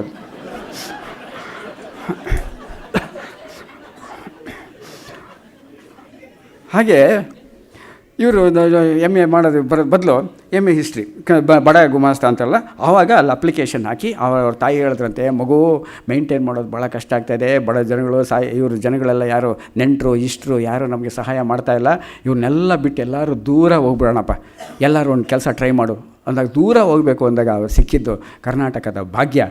ಬನುಮಯ್ಯ ಹೈಸ್ಕೂಲ್ನಲ್ಲಿ ಅಡ್ವರ್ಟೈಸ್ಮೆಂಟಲ್ಲಿ ಟೀಚರಾಗಿ ಬಂದರು. ಹೈಸ್ಕೂಲ್ನಲ್ಲಿ ಇಳಿತಾರೆ. ಟ್ರಿವ್ಯಾಂಡ್ರಮ್ಮಿಂದ ಮೈಸೂರಿಗೆ 68 ಗಂಟೆಗಳ ಕಾಲ ಅಂತ ಜರ್ನಿ. ಆವಾಗ ಇಮ್ಯಾಜಿನ್ ಮಾಡ್ಕೊಳ್ಳಿ, 68 ಗಂಟೆಗಳ ಕಾಲ. ಈಗೇನೋ 20 ಗಂಟೆ ಒಳಗೆ ಸೇರ್ಕೊಂಬಿಡೋದು ಐಲ್ಯಾಂಡ್ ಎಕ್ಸ್ಪ್ರೆಸ್ನಲ್ಲಿ, ಅಲ್ಲಿಂದ ಮೈಸೂರು, ಬೆಂಗಳೂರಿಗೆ ಬಂದು ಬೆಂಗಳೂರು ಟು ಮೈಸೂರು. 68 ಗಂಟೆಗಳ ಕಾಲ ಗಾಡಿನಲ್ಲಿ, ದೋಣಿನಲ್ಲಿ, ಟ್ರೈನ್ನಲ್ಲಿ ಬಂದು ಇಳಿದಿದ್ದಾರೆ. ದಸರಾ ಟೈಮು ಯಾವ ಚೌಲ್ಟ್ರಿನಲ್ಲೂ ಯಾವ ಹೋಟೆಲ್ನಲ್ಲೂ ಜಾಗನೇ ಸಿಗಲಿಲ್ಲ. ಭಾಳ ಕಷ್ಟಪಟ್ಟು ಹೆಂಗೋ ಇದ್ದು ಬನುಮಯ್ಯ ಕಾಲೇಜ್ ರಿಪೋರ್ಟ್ ಮಾಡಿಕೊಂಡು ಆಮೇಲೆಲ್ಲ ಒಂದು ಕಡೆ ಸೆಟ್ಲಾಗಿ ಅಲ್ಲಿ ಎಂಟ್ರಾಗೋವರೆಗೂ ಭಾರಿ ಕಷ್ಟಪಟ್ಟು ಆಮೇಲೆ ಕಾಲಿಟ್ಟರು ನೋಡಿ, ಒಂಥರ ತ್ರಿವಿಕ್ರಮ ಇದ್ದಂಗೆ. ಅವರು ರಾಮಸ್ವಾಮಿಗಳು ಹೇಳ್ದಂಗೆ ಅವ್ರು ಇಟ್ಟ ಕ್ಷೇತ್ರ ಎಲ್ಲ ಫುಲ್ ಕವರ್. ಬೆಳಗ್ಗೆ ಒಂದು ಸಲ ಕಾಲಿಟ್ಟರೆ ಇಡೀ ಭೂಮಿ, ಇನ್ನೊಂದು ಸಲ ಕಾಲಿಟ್ಟರೆ ಇಡೀ ಆಕಾಶ, ಇನ್ನೊಂದು ಸಲ ಕಾಲಿಟ್ಟರೆ ಬಲಿಚಕ್ರವರ್ತಿ. ಪಾತಾಳ ಅಂದರೆ ರಸಾತಳ ಅಂತಿದೆಯಲ್ಲ, ಅದನ್ನೇ ಮುಂದೆ ಒಂದು ಸಲ ಪನ್ ಮಾಡಿದ್ದಾರೆ. ಎಲ್ಲ ಇದರೊಳಗೆ ಹಳ್ಳದಲ್ಲಿ ಕಸ ಎಲ್ಲ ಹಾಕ್ಬಿಟ್ಟಿರ್ತಾರಲ್ಲ, ಅದಕ್ಕೆ ಕಸಾತಲ ಅಂತ ಅವರೇ ಒಂದು ಬಂದ್ ಮಾಡಿದ್ದಾರೆ. ಸೊ ಅಲ್ಲಿ ಇಟ್ಟರು ಬನುಮಯ್ಯ ಕಾಲೇಜು. ಕನ್ನಡ ಅಂದರೆ ಹೆಂಗಿರುತ್ತೆ, ಈ ಥರ ಕನ್ನಡ ಇರುತ್ತಾ, ಈ ಥರ ಕೇಳಿಸತ್ತಾ, ಕನ್ನಡ ಗೊತ್ತಿಲ್ಲ. ಅಲ್ಲಿಂದ ಮಹಾರಾಜಾಸ್ ಕಾಲೇಜಿಗೆ ಬಂದರು. ಕನ್ನಡ ಕಲ್ತಿದ್ದು ಹೆಂಗೆ ಅನ್ನೋಕ್ಕೆ ಹೇಗೆ ಗೊತ್ತಿಲ್ಲ, ಕನ್ನಡ ಈ ಥರ ಇದೆ ಅಂತ ಏನು ಅದ್ರ ಬಗ್ಗೆ ಐಡಿಯಾನೇ ಇಲ್ಲ. ಅಲ್ಲಿ ಒಂದು ಸ್ಟಾಫ್ ರೂಮ್ನಲ್ಲಿ ಒಂದು ಇದು ಮಾಡ್ಕೊಂಡಿದ್ರಂತೆ ಕಾನ್ಸೆಪ್ಟ್, ಕನ್ನಡನೇ ಮಾತಾಡಬೇಕು, ಶುದ್ಧ ಕನ್ನಡ. ಯಾರಾದರೂ ಮಾತಾಡುವಾಗ ಬೇರೆ ಭಾಷೆ ಪದ ಏನಾದ್ರು ಉಪಯೋಗಿಸಿದ್ರೆ ಒಂದು ಸ್ವಲ್ಪ ಫೈನ್ ಕೊಡಬೇಕು. ಇಟ್ ಇಸ್ ನಾಟ್ ಫೈನ್ ಅಂತ. ಫೈನ್ ಅಂದರೆ ಎರಡು ಅರ್ಥ ಇದೆಯಲ್ಲ, ದಂಡ ಅಂತ ಒಂದು, ಇನ್ನೊಂದು ಗುಡ್, ವೆರಿ ಗುಡ್ ಅಂತ ಒಂದು. ರಾಂಗ್ ಸೈಡಲ್ಲಿ ಪಾರ್ಕ್ ಮಾಡಿಬಿಟ್ಟಿದ್ದಂತೆ ಒಬ್ಬ ಕಾರ್ನ. ಪೊಲೀಸ್ನ ಹೊಯ್ಸಳದನ್ನು ಇದಾಗ್ದ, ದುಡ್ಡು ಕೊಡಿ ಅಂತ. ಯಾತಕ್ಕೆ ಇಲ್ಲಿ ನಿಲ್ಲಿಸಿದೆ, ಅಲ್ಲಿ ಬೋರ್ಡ್ ಹಾಕಿದಿರಲ್ಲ ಏನು ಫೈನ್ ಫಾರ್ ಪಾರ್ಕಿಂಗ್ ಅಂತ, ಅದಕ್ಕೆ ನಿಲ್ಲಿಸಿದೆ. ಹಾಗೆ ಇವರು ಫೈನು ಒಂದೊಂದು ಪದ ಬೇರೆ ಭಾಷೆದು ಉಪಯೋಗಿಸ್ಬಿಟ್ರೆ ಅದಕ್ಕೆ ದುಡ್ಡು ಕೊಡಬೇಕು. ಹೀಗಾಗಿ ಕನ್ನಡ ಕಲಿತು ಅವ್ರನ್ನ ಗುರು ಇಟ್ಕೊಂಡು ಟಿ ಎಸ್ ವೆಂಕಟಯ್ಯನವ್ರು ಭಾಳ ಗ್ರೇಟ್ ವ್ಯಕ್ತಿ. ಅವರು ಇವರಿಗೆ ಕನ್ನಡ ಗುರು ಆಗಿ ಫಸ್ಟ್ ಕ್ಲಾಸಾಗಿ ಕನ್ನಡ ಕಲಿತು ಕನ್ನಡದವರೇ ನಾಚ್ಕೊಳ್ಳೋಂಗೆ, ಕನ್ನಡದವರಿಗೆ ಗುರು ಆಗೋಂಗೆ ಕನ್ನಡ ಕಲಿತು ನಮ್ಮಲ್ಲಿ ಬಂದರು ಬನ್ಮಯ್ಯ ಹೈಸ್ಕೂಲಿಂದ. ಇದಲ್ಲದೆ ಇವರು ಮೈಸೂರಿನಲ್ಲಿ ಕೆಲಸ, ಮೈಸೂರು, ಶಿವಮೊಗ್ಗ, ಎಸ್ ವಿ ಪರಮೇಶ್ವರ್ ಭಟ್ರು ಅನದರ್ ಫ್ಯಾಂಟಾಸ್ಟಿಕ್ ಹಾಸ್ಯ ಸಾಹಿತಿಯವರು. ಅವ್ರು ಏನು ನಾಲ್ಕು ಲೈನಿಂದ ಇಂದ್ರಚಾಪ ಆ ಥರ ಪದ್ಯಗಳು ಕೇಳಬೇಕು, 4 ಲೈನ್ನಲ್ಲೇ ಪದ್ಯ. ನಮ್ಮ ಎಚ್ ಎಸ್ ಲಕ್ಷ್ಮೀನಾರಾಯಣ ಭಟ್ರು ಇಲ್ಲೆಲ್ಲ ಬಂದು ಮಂಕುತಿಮ್ಮನ ಕಗ್ಗ ಬಗ್ಗೆ ಮಾತಾಡುವಾಗ ಅವ್ರು ಕೋಟ್ ಮಾಡ್ತಾ ಇರ್ತಾರೆ. ಅವರು 12 ಹಡಿದರು ಅಂತ ಒಂದು ಪದ್ಯ ಇದೆ ಅವ್ರದ್ದು, ಎಸ್ ವಿ ಪರಮೇಶ್ವರ್ ಭಟ್ರದ್ದು. 12 ಹೊಡೆದರೆ ಇನ್ನೂ ಒಲಿದಿಲ್ಲ ಪತಿರಾಯ ಅಂತ ಒಬ್ಬರು ಪಕ್ಕದ ಅಂಬುಜಮ್ಮ ಹೇಳ್ದಂತೆ. ಒಲಿದಿದ್ದರೆ ಏನು ಗತಿ ಅಮ್ಮ ಅಂದ್ರಂತವ್ರು. ಎಸ್ ವಿ ಪರಮೇಶ್ವರ್ ಭಟ್ರು ಅಂಥ ಹಾಸ್ಯ ಸಾಹಿತಿ, ಅಂಥ ಅದ್ಭುತ ಹಾಸ್ಯ ಪ್ರಜ್ಞೆ ಇರುವಂಥ ಸಾಹಿತಿ. ಅವ್ರದ್ದೊಂದು ಪದ್ಯ ನಮ್ಮ ಎಚ್ ಎಸ್ ಲಕ್ಷ್ಮೀನಾರಾಯಣ ಭಟ್ರು ಹೇಳ್ತಿರ್ತಾರೆ. ಏನಂದರೆ, ಗಂಡ ಹೆಂಡತಿ ಜಗಳ, ಇವರು ನಾಲ್ಕು ಕಸ್ತೂರಿ ಇವರು ಒಂದು ಗಾದೆ, ಗಂಡ ಹೆಂಡತಿ ಜಗಳ ಉಂಡು ಮಲಗೋ ತನಕ. ಅದು ಯಾವುದೋ ಹಳೆ ತೆರೆತಾ ಇರೋದು ಗಾದೆ. ನಾಲ್ಕು ಕಸ್ತೂರಿ ಅವರು ಅದೆಲ್ಲ ಒಪ್ಕೊಳ್ಳೋಕ್ಕಾಗಲ್ವಲ್ಲ. ಗಂಡ ಹೆಂಡತಿ ಜಗಳ ಕೊಂಡ್ಕೊಡೋ ತನಕ ಅಂತ. ಕೊಂಡ್ಕೊಡೋ ತನಕ ಏನು ಬೇಕೋ ಏನೋ ಕೇಳ್ತಾಳೆ. ಕೆಲವರು ಹೆಂಗಸರು ಡೈರೆಕ್ಟಾಗಿ ಕೇಳ್ತಾರೆ, ನನಗೆ ವಾಷಿಂಗ್ ಮಿಷಿನ್ ಬೇಕು, ಮಿಕ್ಸಿ ಬೇಕು, ಸಿಲ್ಕ್ ಸ್ಯಾರಿ ಬೇಕು, ಇದು ಬೇಕು, ಅದು ಬೇಕು ಅಂತ. ಇನ್ನು ಕೆಲವರು ಗಂಡ ಭಾಳ ಬುದ್ಧಿವಂತನೇನೋ ಅಂತ ಮಿಸ್ಟೇಕ್ ಮಾಡಿಕೊಂಡು ಇಂಡೈರೆಕ್ಟಾಗಿ ಕೇಳ್ತಾರಂತೆ. ಪರಮೇಶ್ವರ್ ಭಟ್ರು ಒಂದು ಪದ್ಯ ಬರೀತಾರೆ, ಆ ಥರ ಇಂಡೈರೆಕ್ಟಾಗಿ ಕೇಳೋ ಅಂತ ಹೆಂಡತಿ ಪದ್ಯದಲ್ಲಿ ಕೇಳ್ದಂತೆ ರಾಗ. ನೀವೊಂದು ಸೀರೆಯ ನನಗಾಗಿ ತಂದಂತೆ ನಾ ಕಂಡೆ ಕನಸು ನೆನ್ನೆ, ಹಿಂಗಿದೆ ಪದ್ಯ.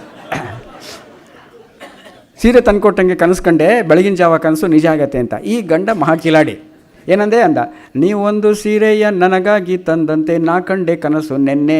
ಗಂಡ ಹೇಳ್ತಾನೆ, ನಾಳೆ ಆ ಸೀರೆಯ ನೀನುಟ್ಟು ಮೆರೆದಂತೆ ಕನಸೊಂದ ಕಾಣೆನ್ನ ಚೆನ್ನೆ. ಯಾಕೆ ಹೇಳಿದೆ ಅಂದರೆ, ಇಂಥ ಎಸ್ ವಿ ಪರಮೇಶ್ವರ ಭಟ್ರು ನಾಲ್ಕಸ್ತರು ಸಿಕ್ಬಿಟ್ರೆ ಎಂಥ ಕಾಂಬಿನೇಷನ್. ಪರಮೇಶ್ವರ್ ಭಟ್ರು ಬ್ರಹ್ಮಭಟ್ ಅಂತ ಇನ್ನೊಬ್ಬರು ಲೆಕ್ಚರರ್ ಇದ್ರಂತೆ. ಅವರು ಪರಮೇಶ್ವರ್ ಭಟ್ಟ, ಇವರು ಬ್ರಹ್ಮಭಟ್ಟ, ನಾಲ್ಕಸ್ತರಿಯವರು ನಾನು ವಿಷ್ಣು ಭಟ್ಟ ಅಂತಿದ್ರಂತವ್ರು. ಸೊ ಹೀಗೆ ಈ ತ್ರಿಮೂರ್ತಿಗಳು ಶಿವಮೊಗ್ಗದಲ್ಲಿ ಮಹಾಕ್ರಾಂತಿ ಮಾಡಿದ್ರು. ಬ್ಯಾಂಗ್ಳೂರಿನಲ್ಲಿ ದುಡಿದ್ರು, ದಾವಣಗೆರೆ ಇಂಟರ್ಮೀಡಿಯೇಟ್ ಕಾಲೇಜಿನಲ್ಲಿ ಪ್ರಿನ್ಸಿಪಲ್ ಆಗಿ ಹೋಗಿ ಸೇರಿದ್ರು ಅಂತೇಳಿ ಎಲ್ಲೆಲ್ಲಿ ಕಾಲಿಟ್ಟರು ಅಲ್ಲೆಲ್ಲ.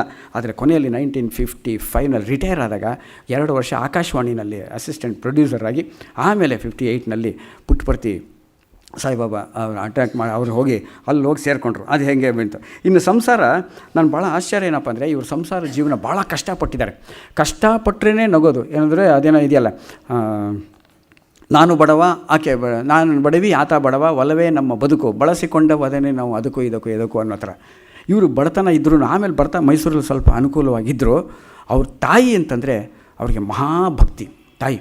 ಆಮೇಲೆ ಬೆಳೆದು ಅನೇಕ ಕೀರ್ತಿಗಳೆಲ್ಲ ಬಂದು, ಪ್ರಶಸ್ತಿಗಳೆಲ್ಲ ಬಂದು, ಹಾರ ತುರಾಯಿಗಳೆಲ್ಲ ಬಂದ್ರೂ ಅದನ್ನೆಲ್ಲ ಅವ್ರ ತಾಯಿಗೆ ಕಾಲಿಗಿಟ್ಟು ನಮಸ್ಕಾರ ಮಾಡಿ, ನಿನ್ನ ಆಶೀರ್ವಾದ ಅಮ್ಮ, ಈ ದೂರದ ಊರಿಗೆ ಬಂದು ನಾನು ಇಷ್ಟೆಲ್ಲ ಸಾಧಿಸಿದ್ದೀನಿ ಅಂದಾಗ, ಅವ್ರ ತಾಯಿ 60-70ನೇ ವಯಸ್ಸಿನಲ್ಲಿ ಇವರು ಮಗನ ಕೃತಿ ಓದಬೇಕು ಅಂತ ಕನ್ನಡ ಕಲ್ತ್ಕೊಂಡು ಓದಿದ್ದಾರೆ ಅಂತಂದರೆ ತಾಯಿಗೆ ಎಂಥ ಗ್ರೇಟು. ತಾಯಿನೇ ಕಲ್ತ್ಕೊಳ್ಳೋಂಥ ಇದು ಎಂಥ ಗ್ರೇಟು. ಹೆಂಡತಿ ಫಸ್ಟ್ ಕ್ಲಾಸ್ ಮನೆಯನ್ನೆಲ್ಲ ಮ್ಯಾನೇಜ್ ಮಾಡಿ ನಮಗೆ ಕೊಟ್ಟಿದ್ದಾರೆ, ನೀವೇನು ಕೆಲಸ ಮಾಡ್ಕೊಳ್ಳಿ, ನಾನು ಸಂಸಾರ ಎಲ್ಲ ಮ್ಯಾನೇಜ್ ಮಾಡ್ತೀನಿ.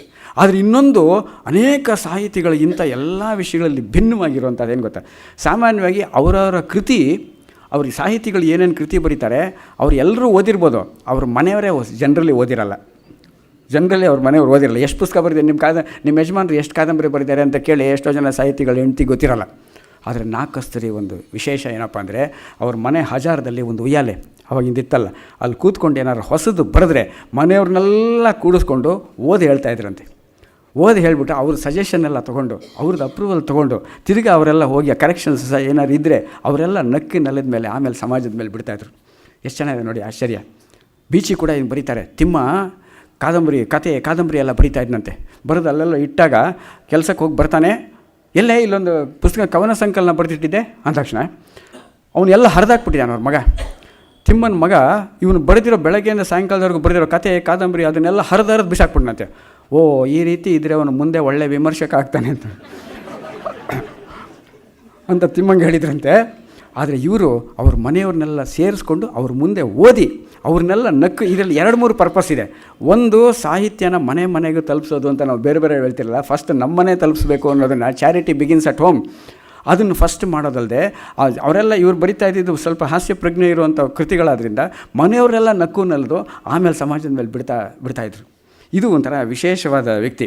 ಪದ್ಮಿನಿ ರಾಮಚಂದ್ರ ಅಂತ ಪದ್ಮಮ್ಮ ಅಂತ ಮಾತಾಡ್ತಾಯಿದ್ರು. ಅವರ ಮಗಳು ಭಾಳ ಚೆನ್ನಾಗಿ ಬರೀತಾರೆ. ಅವರಿಗೆ ಊಟ ತಿಂಡಿ ಅಂದರೆ ಭಾಳ ಇಷ್ಟ ಅಂತೆ. ತಿಂಡಿ ಅಂದರೆ ಚೆನ್ನಾಗಿ ತಿನ್ನೋದು ಇಷ್ಟ. ಅದರಲ್ಲೂ ಕೇರಳ ತಿಂಡಿಗಳು. ಅವರ ತಾಯಿ ಭಾಳ ಸ್ಪೆಷಲ್ ಅಡುಗೆಗಳು ಮಾಡ್ತಾ ಇದ್ದಿದ್ದನ್ನು ಆಮೇಲೆ ಹೊಸ ರುಚಿ ಅಂತ ಈಗ ಬೊಂಬಾಟ್ ಭೋಜನ ಆವಾಗಲೇ ಪುಸ್ತಕಗಳು ರಿಲೀಸ್ ಮಾಡಿದ್ರಂತವರು. ಅದರೊಳಗೆ ಇವರಿಗೆ ಮಾವಿನ ಹಣ್ಣು ಅಂದರೆ ಭಾಳ ಇಷ್ಟ. ಮನೆಯಲ್ಲಿ ಒಂದು ಕಂಡೀಷನ್ ಏನಪ್ಪ ಅಂದರೆ ಅದೊಂದು ಗಾದೆ ಇದೆಯಲ್ಲ, ಆ ಗಾದೆ ತಿಳ್ಕೊಂಬಿಟ್ಟಿದ್ದಾರೆ ಅವ್ರ ಹೆಂಡ್ತಿ. ಹಸಿದು ಹಲಸಿನ ಹಣ್ಣು ತಿನ್ನು, ಉಂಡು ಮಾವಿನ ಹಣ್ಣು ತಿನ್ನು ಅಂತ. ಮಾವಿನ ಹಣ್ಣು ಕೊಡು ಅಂದ ತಕ್ಷಣ ಊಟ ಮಾಡಿದ್ಮೇಲೆ ಅದಕ್ಕೆ ಯಾರೋ ಮಾವಿನ ಹಣ್ಣು ತಿಂತಾ ಇದ್ದಾಗ ಯಾರೋ ಸ್ನೇಹಿತರು ಬಂದಾಗ ಹೇಳ್ತಾರಂತವ್ರು, ಊಟ ಆದಮೇಲೆ ಮಾವಿನ ಹಣ್ಣು ಕೊಡ್ತಾರಂತೆ. ಅದಕ್ಕೆ ಈ ಮಾವಿನ ಹಣ್ಣಿಗೋಸ್ಕರ ಇನ್ನೇನು ಮಾಡೋದು, ಈ ಅನ್ನ ಸಾರು ಎಲ್ಲ ಅನುಭವಿಸ್ಬೇಕು ಅಂತ ತಮಾಷೆಗೆ ಅಡುಗೆ ರುಚಿ. ಕಾಫಿಗೆ ಅಲ್ಲೇ ತಮಾಷೆಗೆ ಯಾರು ಹೇಳ್ತಾರೆ, ಸಣ್ಣ ವಿಷಯಗಳಲ್ಲಿ ಹೆಂಗೆ ಕ್ರಿಯೇಟ್ ಮಾಡ್ತಾರೆ ತಮಾಷೆ ಅಂದರೆ, ಕಾಫಿ ಮಾಡಬೇಕು, ಕಾಫಿ ಮಾಡೇ, ಅದು ಸಿಂಪಲ್, ಏನಿದೆ ಮಜಾ ಇದೆಲ್ಲ.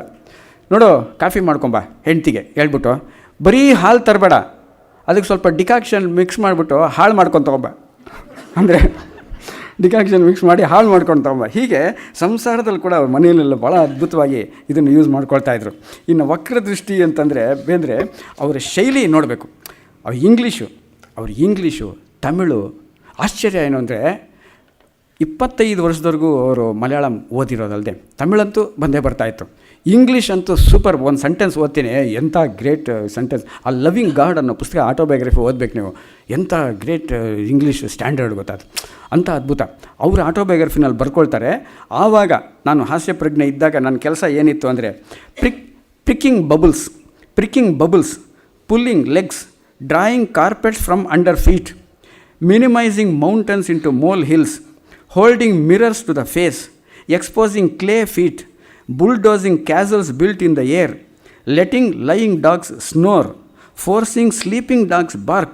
This was my hobby. I liked. ಕಾವ್ಯ ಇದ್ದಂಗಿದೆ ಇದು ಭಾಳ ಫಸ್ಟ್ ಕ್ಲಾಸ್ ಆಗಿ ಅವರು. ರಾಶಿ ಕೂಡ ಇವರ್ sense of humour is golden mine ಅಂತ ಅದು ಬರೆದಿರೋವಂಥದ್ದು ಭಾಳ ಅದ್ಭುತವಾಗಿ. ಇದು ಸಣ್ಣದು. ಅವ್ರ ಶೈಲಿ ಹೆಂಗಿತ್ತು ಅನ್ನೋದಕ್ಕೆ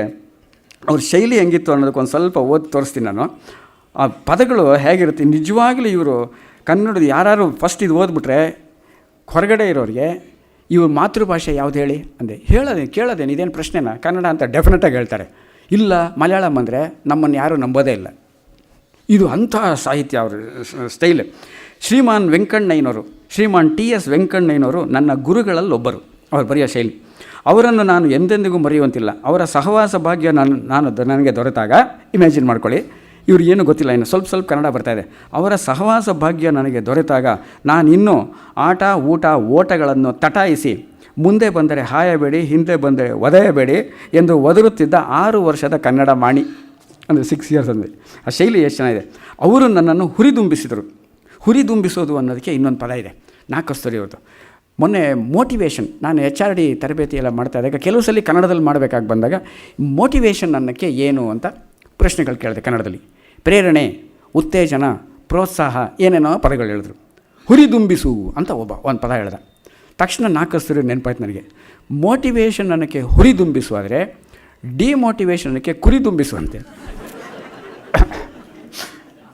ಎಷ್ಟು ಚೆನ್ನಾಗಿ ಮಾಡಿ ಇದನ್ನು ಒಂದು ಡೈಮೆನ್ಷನ್ ಕೊಟ್ಟರೆ ಅವರು. ಆ ಪದಗಳನ್ನ ನೋಡೋ ರೀತಿಯೇ ಬೇರೆ.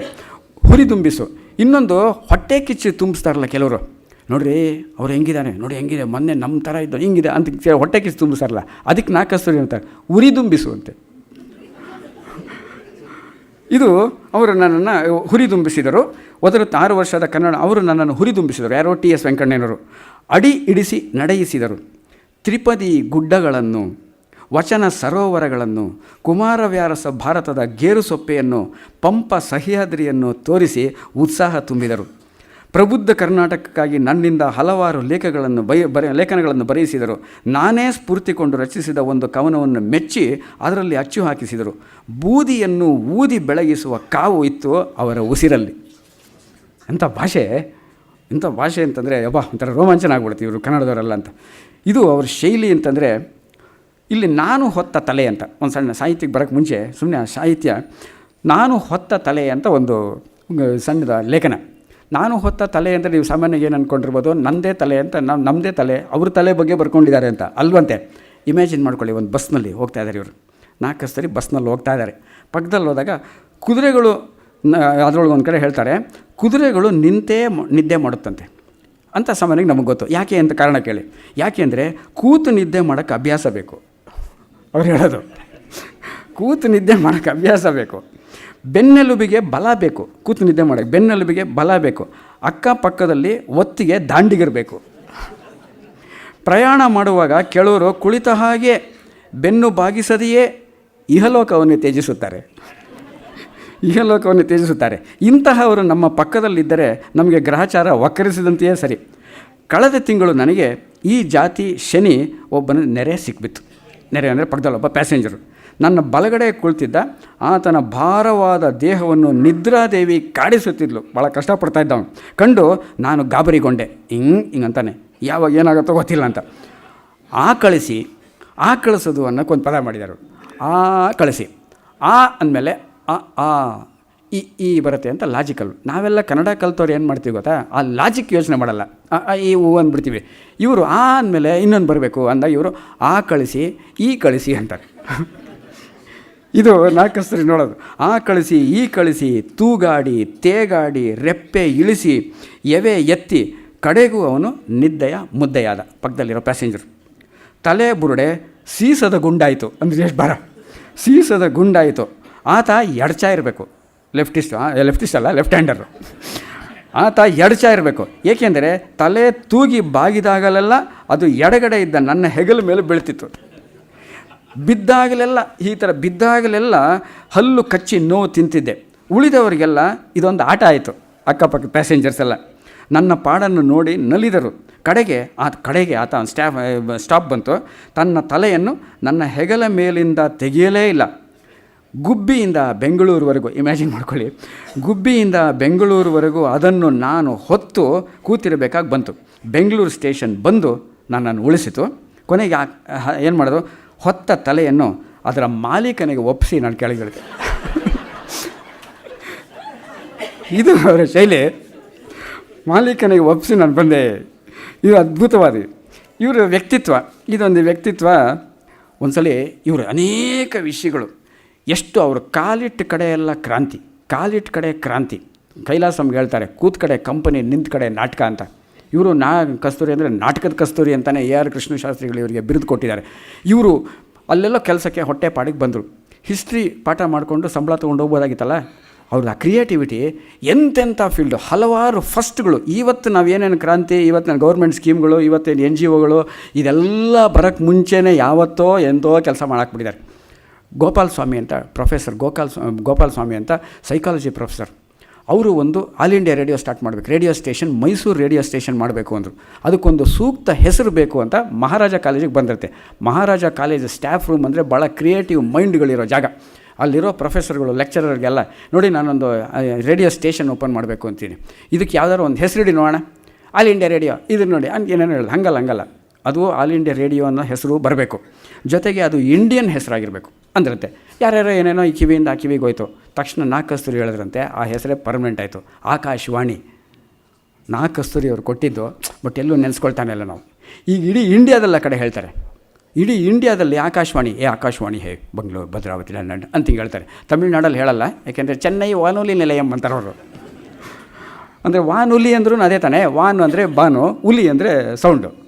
ಆಕಾಶವಾಣಿ ಅದನ್ನು ಹೆಸರು ಕೊಟ್ಟರು. ಅಲ್ಲಿ ಪ್ರೊಫೆಸರಾಗಿ ಈಗ HK ರಂಗನಾಥ್ ಇವ್ರನ್ನೆಲ್ಲ ಇಟ್ಕೊಂಡು ಅನೇಕ ಕೆಲಸಗಳು ಆಕಾಶವಾಣಿ. ಅದಲ್ಲದೆ 1913 ಇಮ್ಯಾಜಿನ್ ಮಾಡ್ಕೊಳ್ಳಿ, 2011 ಕನ್ನಡ ಚಳುವಳಿ ಈ ಥರ ನಡೀತಾ ಇದೆ. ಈಗಲೂ ಇನ್ನೂ ಕನ್ನಡ ಆಗಿಲ್ಲ. ಮೊನ್ನೆ ತಾನೇ ಶಾಸ್ತ್ರೀಯ ಇದಾಗಿ ಅದಕ್ಕೇನೋ ದುಡ್ಡು ರಿಲೀಸ್ ಆಗಿ ಇದಕ್ಕೆಲ್ಲ ಗಲಾಟೆಗಳೆಲ್ಲ ಆಗ್ತಾಯಿದೆ.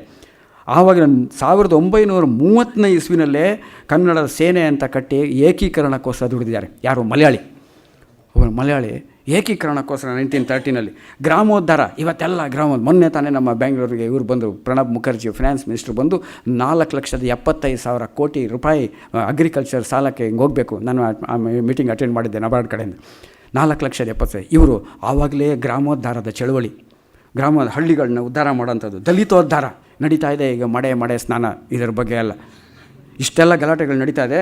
1500 ಜನ SC/STಗಳ ಪಾಪ್ಯುಲೇಷನ್ ಇರುವಂಥ ಒಂದು ವಿಲೇಜನ್ನು ಆರಿಸ್ಕೊಂಡು ಅದರೊಳಗೆ ಒಂದು ಬಿಲ್ಡಿಂಗ್ನ ಬಾಡಿಗೆ ತೊಗೊಂಡು ಕೈಯಿಂದ ಬಾಡಿಗೆ ಕೊಟ್ಟು ಅನೇಕ ಕೆಲಸಗಳು ಅಲ್ಲಿ ಅವ್ರಿಗೆ ಸಾಕ್ಷರತೆ ಅದು ಇನ್ನೆಲ್ಲ ಕೆಲಸಗಳು ಮಾಡೋದಲ್ಲದೆ ಸಹ ಭೋಜನ ಸಹ ಪಂಕ್ತಿ ಮಾಡಿ ತೋರಿಸಿರೋವಂಥವ್ರು ನಾ ಕಸ್ತೂರಿಯವರು.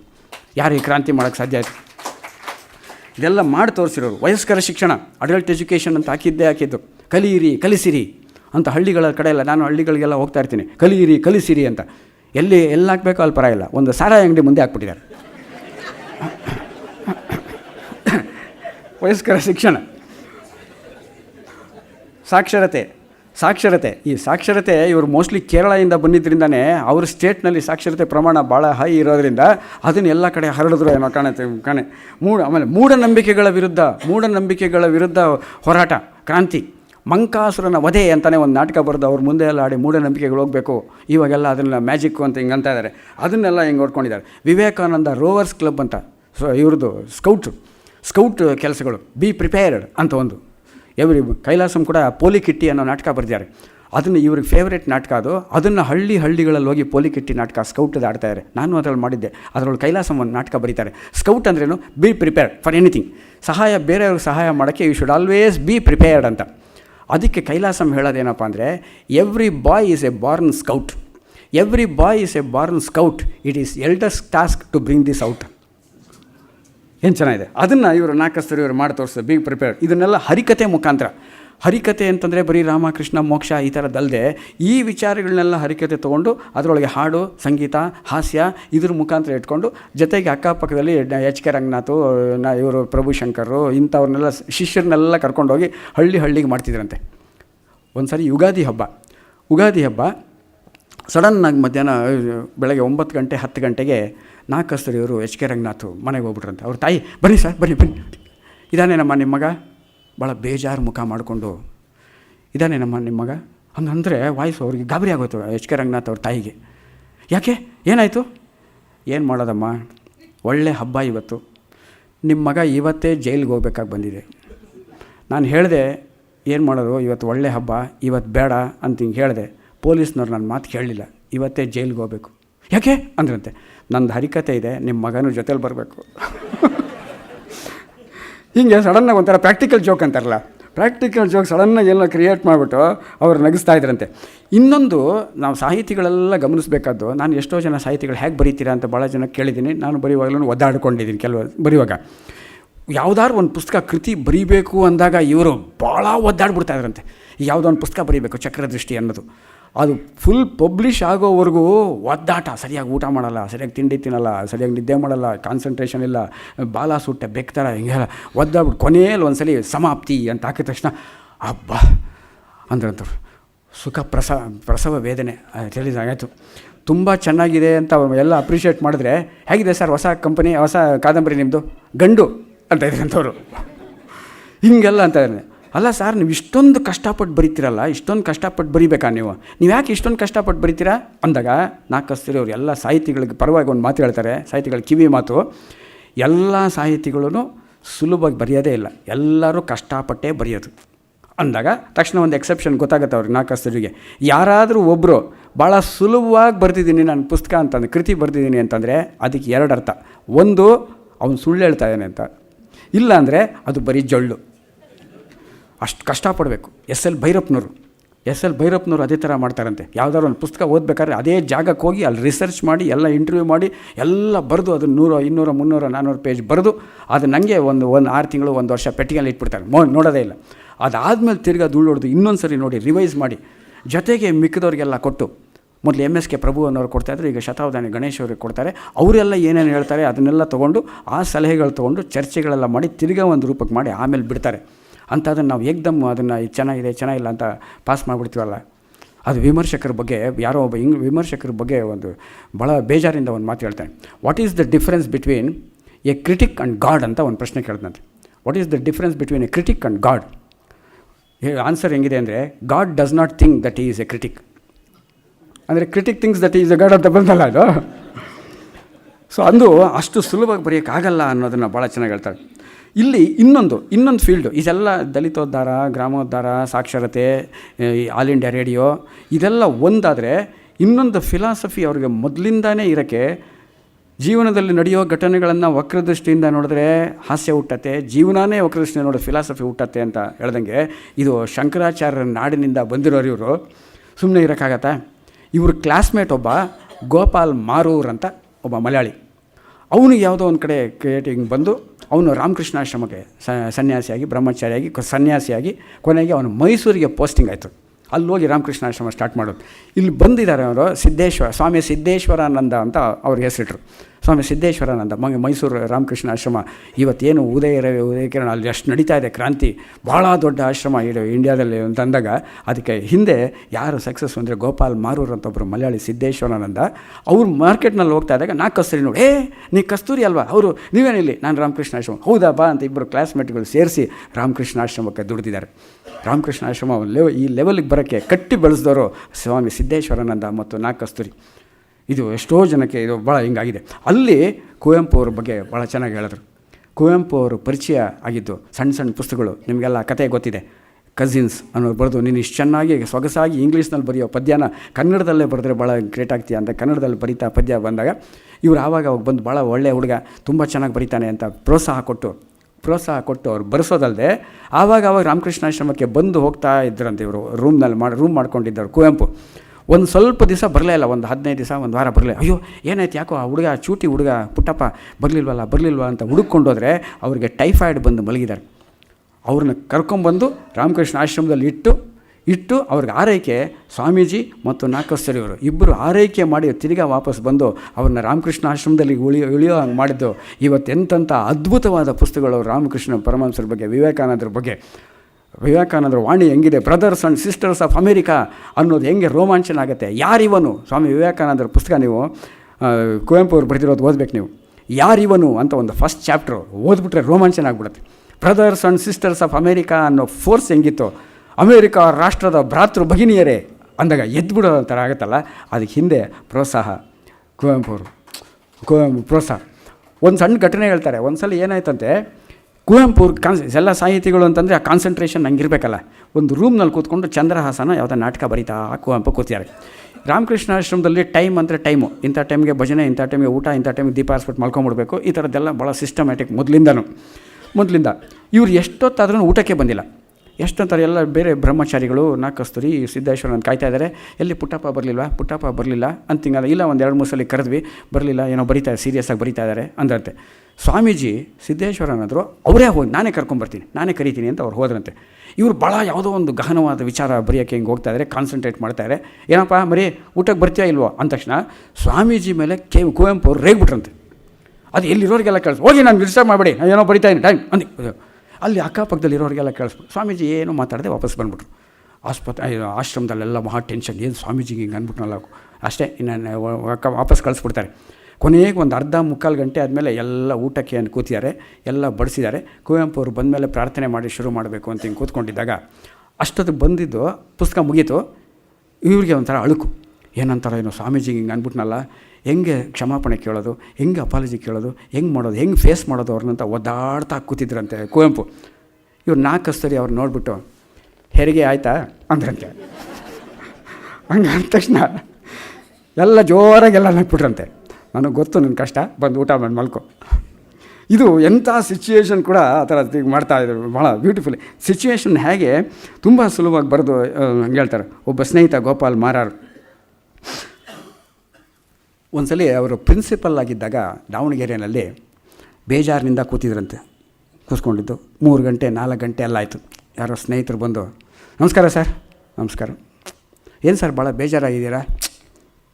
ಏನಪ್ಪ, ಬೆಳಗ್ಗೆಯಿಂದ ಈ ಪುರಂದರದಾಸರು ದೇವ್ರ ನಾಮ ಕೇಳಿ ಬೇಜಾರಾಗ್ಬಿಟ್ಟಿದೆ.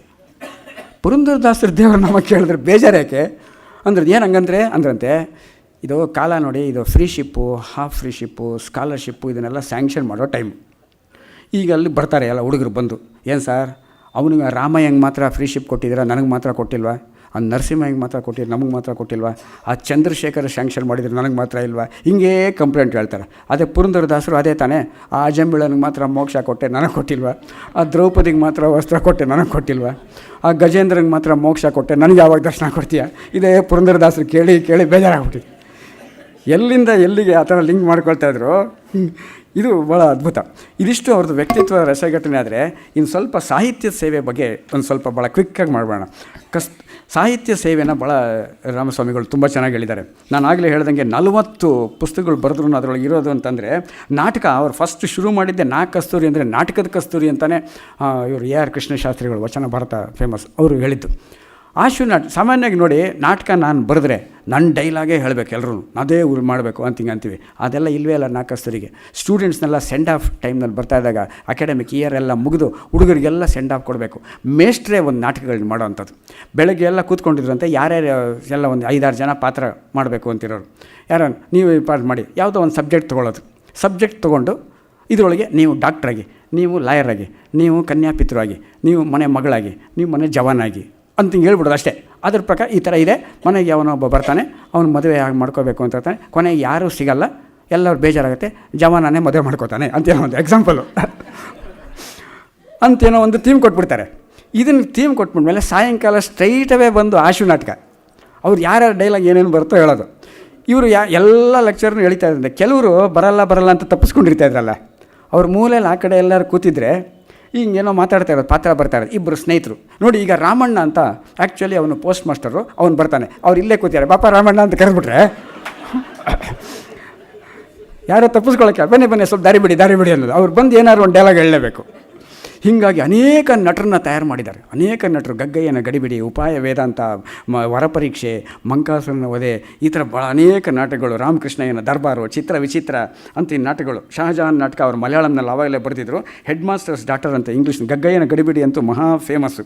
ಇದು ನಾಟಕದ ಫೀಲ್ಡ್. ಆದರೆ ಅನೇಕ ನಾಟಕಗಳು ಇವತ್ತು ನಮ್ಗೆ ಸಿಗ್ತಾ ಇಲ್ಲ. ಕೆಲವು ನಾಟಕಗಳು ಎಲ್ಲೋ ಸಿಗ್ತಾನೆ ಇಲ್ಲ, ನಮ್ಗೆ ಆಶ್ಚರ್ಯ. ಇನ್ನು ವಿಡಂಬನ, ಯದ್ವಾ ತದ್ವಾ ಅನ್ನೋದು ಅವರು ಫಸ್ಟು. ಇವರು ಹೇಗೆ ಗುರು ಶಿಷ್ಯರ ಸಂಬಂಧ. ಕುವೆಂಪು ಅವ್ರಿಗೆ ನಾಟಕಗಳು ಪ್ರಚುರ ಬರೋಕ್ಕೆ ಅದನ್ನು ಬೆನ್ತಟ್ಟಿ ಹೇಗೆ ಇವರು ಪ್ರೋತ್ಸಾಹ ಕೊಡ್ತಾಯಿದ್ರು, ಕುವೆಂಪು ಅವರು ಇವರಿಗೆ ಪ್ರೋತ್ಸಾಹ ಮಾಡ್ತಾರೆ. ಸರ್ ಏನೋ ಬರೀರಿ ಸರ್, ನೀವು ಭಾಳ ಚೆನ್ನಾಗಿ ಬರೀತೀರಾ, ಒಳ್ಳೆ ಕನ್ನಡ ಇದೆ, ಬರೀರಿ ಅಂತ ಹೇಳಿದಾಗ ಫಸ್ಟು ಪಾತಾಳದಲ್ಲಿ ಪಾಪಚ್ಚಿ ಅಂತ ಆಲೀಸ್ ಇನ್ ವಂಡರ್ಲ್ಯಾಂಡ್ ಎಂಥ ಆ ವಂಡರ್ಲ್ಯಾಂಡ್ ಅನ್ನೋದಕ್ಕಿಂತ ಇದು ವಂಡರ್ ಬುಕ್ ಅಂತ ಹಿಂಗೆ ಹೇಳ್ಬೇಕು ಅದನ್ನು. ಅಂಥ ಪದ್ಯ, ಅಂಥ ಭಾಷೆ ಗೀಷೆ ಇರುತ್ತಲ್ಲ, ಅದರೊಳಗೆ ಯಾವ ಥರ ಇದೆ ಅನ್ನೋಕ್ಕೆ ಒಂದು ಸಣ್ಣದು ಒಂದು ಪದ್ಯಗಳು, ಅದನ್ನು ಆಮೇಲೆ ತೆಗೆದು ಒಂದು ಸ್ವಲ್ಪ ತೋರಿಸ್ತೀನಿ. ಆ ಪದ್ಯ ಭಾಳ ಚೆನ್ನಾಗಿ. ಅಲ್ಲಿ ಯದ್ವಾ ತದ್ವಾ ಅಂತ, ಅಲ್ಲೋಲ ಕಲ್ಲೋಲ ಅನ್ನೋದನ್ನು ನಾವು ಒಂದು ಕಾಂಪೌಂಡ್ ವರ್ಡಾಗಿ ಟ್ರೀಟ್ ಮಾಡ್ತೀವಿ. ಇವರು ಅದನ್ನು 2 ಸಂಕಲನ, ಅಲ್ಲೋಲ ಅಂತ ಒಂದು ಪುಸ್ತಕ, ಇನ್ನೊಂದು ಕಲ್ಲೋಲ ಅಂತ ಒಂದು ಪುಸ್ತಕ, ಈ ಥರ 2 ಸಪ್ರೇಟಾಗಿ ಮಾಡಿದ್ದಾರೆ ಅವರು ಭಾಳ ಚೆನ್ನಾಗಿ. ಉಪಾಯ ವೇದಾಂತ, ಡೊಂಕು ಬಾಲ, ಕೆಂಪ ಮೈಸೂರಿಗೆ, ಈ ಥರ ಕಾದಂಬರಿಗಳಲ್ಲಿ ಗಾಳಿಗೋಪುರ ಅಂತ, ಶಂಖವಾದ್ಯ ಭಾಳ ಚೆನ್ನಾಗಿದೆ. ಗೃಹದಾರಣ್ಯಕ ಅಂತ, ಬೃಹದಾರಣ್ಯಕ್ಕೂ ಒಂದು ಪದಗಳ ಜೊತೆಲಿ ಆಟ ಆಡ್ತಾ ಇರೋದು ಗೃಹದಾರಣ್ಯಕ ಅಂತ ಒಂದು. ಆಮೇಲೆ ರಂಗನಾಯಕಿ, ಚಂಗೂಲಿ ಚೆಲುವ, ಚಕ್ರದೃಷ್ಟಿ ಅನ್ನೋದು ಮಾತ್ರ ಭಾಳ ಅದ್ಭುತ. ಅಂಥ ಇದು ಇಡೀ ಪ್ರಪಂಚ ಸಾಹಿತ್ಯದಲ್ಲೇ ಭಾಳ ಅಪರೂಪನೇನು ಅಂತ. ಚಕ್ರದೃಷ್ಟಿ ಅಂತ ಮಿಡಲ್ ಕ್ಲಾಸ್ ಲೋಯರ್ ಮಿಡಲ್ ಕ್ಲಾಸ್ನೊಬ್ಬ ಗುಂಡಪ್ಪ ಅನ್ನೋ ಕಥೆನ ಅವನು ಬರೋದೇ ಇಲ್ಲ, ಕಾದಂಬರಿನಲ್ಲಿ ಪ್ರತ್ಯಕ್ಷ ಆಗೋದೇ ಇಲ್ಲ. 11 ಜನ ಬೇರೆ ಬೇರೆಯವರು ಅವನ ಬಗ್ಗೆ ಮಾತಾಡ್ಕೊಳ್ತಾ ಇರ್ತಾರೆ. ಬೇರೆಯವರು ಎಲ್ಲ ಬೇರೆಯವರೇ ಮಾತಾಡ್ಕೊಳ್ತಾ ಇರ್ತಾರೆ ಹೊರತು ಇವನು ಸ್ಟೇಜ್ ಮೇಲೆ ಬರೋಲ್ಲ. ಅದು ಹೆಸರುಗಳು ಕೂಡ ಎಷ್ಟು ಚೆನ್ನಾಗಿ ಇಟ್ಟಿದ್ದಾರೆ ಗೊತ್ತಾ. ಅದಕ್ಕೆಲ್ಲ ರಾಗದ ಹೆಸರು. ಅವನಿಗೆ ಪಾತ್ರಗಳು ಬರೋದು ಯಾವುದಪ್ಪ ಅಂದರೆ ಸಂಗೀತದ ಹೆಸರುಗಳು. ಮೇಲಧಿಕಾರಿ ಇವನು ಬಾಸು, ಅವನ ಹೆಸರು ಕರಕರ ಪ್ರಿಯ ಅಂತೆ. ಎಲ್ಲ ಸಂಗೀತದ ಹೆಸರುಗಳು ಕರಕರ ಪ್ರಿಯ. ಇವನು ಕಲಿಗು ಯಾವಾಗಲೂ ಜಗಳಾಡ್ತಾ ಇರ್ತಾನೆ, ಅವನು ಕದನ ಕುತೂಹಲ. ಜವಾನ ಈರಣ್ಣ, ಅವನಿಗೆ ಈರ್ವಾಣಿ ಕೀರ್ವಾಣಿ ರಾಗ ಇದೆಯಲ್ಲ ಹಂಗೆ. ಇವನ ತಾಯಿ ಇದ್ದಾಳಲ್ಲ ಶುದ್ಧ ಸಾವೇರಿ. ಇವನು ಹೆಂಡತಿ ಸಹನ. ಇದೆಲ್ಲ ರಾಗದ ಹೆಸರು. ನೆರೆಯಾತ, ನೈಬರು, ಹಿಂಸಧ್ವನಿ, ತೋಡಿ, ಪಠಾಣ, ಈ ಥರ ಹೆಂಡತಿ ಇದೆಲ್ಲ ಇಟ್ಟು ಭಾಳ ಅದ್ಭುತವಾಗಿ ಫ್ಯಾಂಟಾಸ್ಟಿಕ್ಕಾಗಿ ಬರಿತಾ ಇರ್ತಾರೆ ಅವರು. ಇಲ್ಲಿ ಅವ್ರದ್ದು ಶೈಲಿ ನೋಡ್ಬೇಕು ನೀವು. ಆ ಪದಗಳು ಓದ್ತಾ ಇದ್ರೆ ಅದೊಂಥರ ಸಂಗೀತ ಅನ್ಸತ್ತೆ ನನಗೆ. ಅದು ನಿಜವಾಗ್ಲೂ ಅದು. ಆಮೇಲೆ ಹೆಸರುಗಳು ಸಂಗೀತ ಇದ್ದಂಗೆ. Upper class, middle class, lower middle class and ಇನ್ನು ಲೋಯರ್ ಕ್ಲಾಸ್ನಲ್ಲಿ ಇಟ್ಕೊಂಡಿರೋಣ. ಇದು ಎಲ್ಲರದ್ದು ಗೋಳು ಇಷ್ಟೇ, ಎಲ್ಲರೂ ಸ್ವಾರ್ಥಿಗಳು ಅಂತ ಹೇಳಬೇಕು. ಸಮಾಜಕ್ಕೆ ಹೆಂಗೆ ಹೇಳ್ತಾರೆ ಅಂತಂದರೆ ಎಲ್ಲರೂ ಮಿದುಳು ಉಳುಕಿದ ಮಂದಿ. ಎಷ್ಟು ಚೆನ್ನಾಗಿ ನೋಡಿ, ಮಿದುಳು ಉಳ್ಕೋದು ಅಂತಾರಲ್ಲ, ಕೈ ಉಳ್ಕೋದು, ಕಾಲು ಉಳ್ಕೋದು, ಮೊಣಕಾಲು ಉಳ್ಕೋದು ಅಂತಾರೆ. ಮಿದುಳು ಉಳ್ಕೋದು ಅಂತಂದರೆ ಏನು, ಯಾವ ಥರ ಕ್ಯಾರೆಕ್ಟ್ರು ಅಂದರೆ ಯಾರ್ಯಾರಿಗೆ ಏನೇನು ಅವ್ರವ್ರದ್ದೇ ಒಂದು ಅಜೆಂಡಾ ಇರುತ್ತಂತೆ. ಎಲ್ಲ ಜನಗಳಿಗೂ ಅವ್ರವ್ರದ್ದೇ ಒಂದು ಅಜೆಂಡಾ.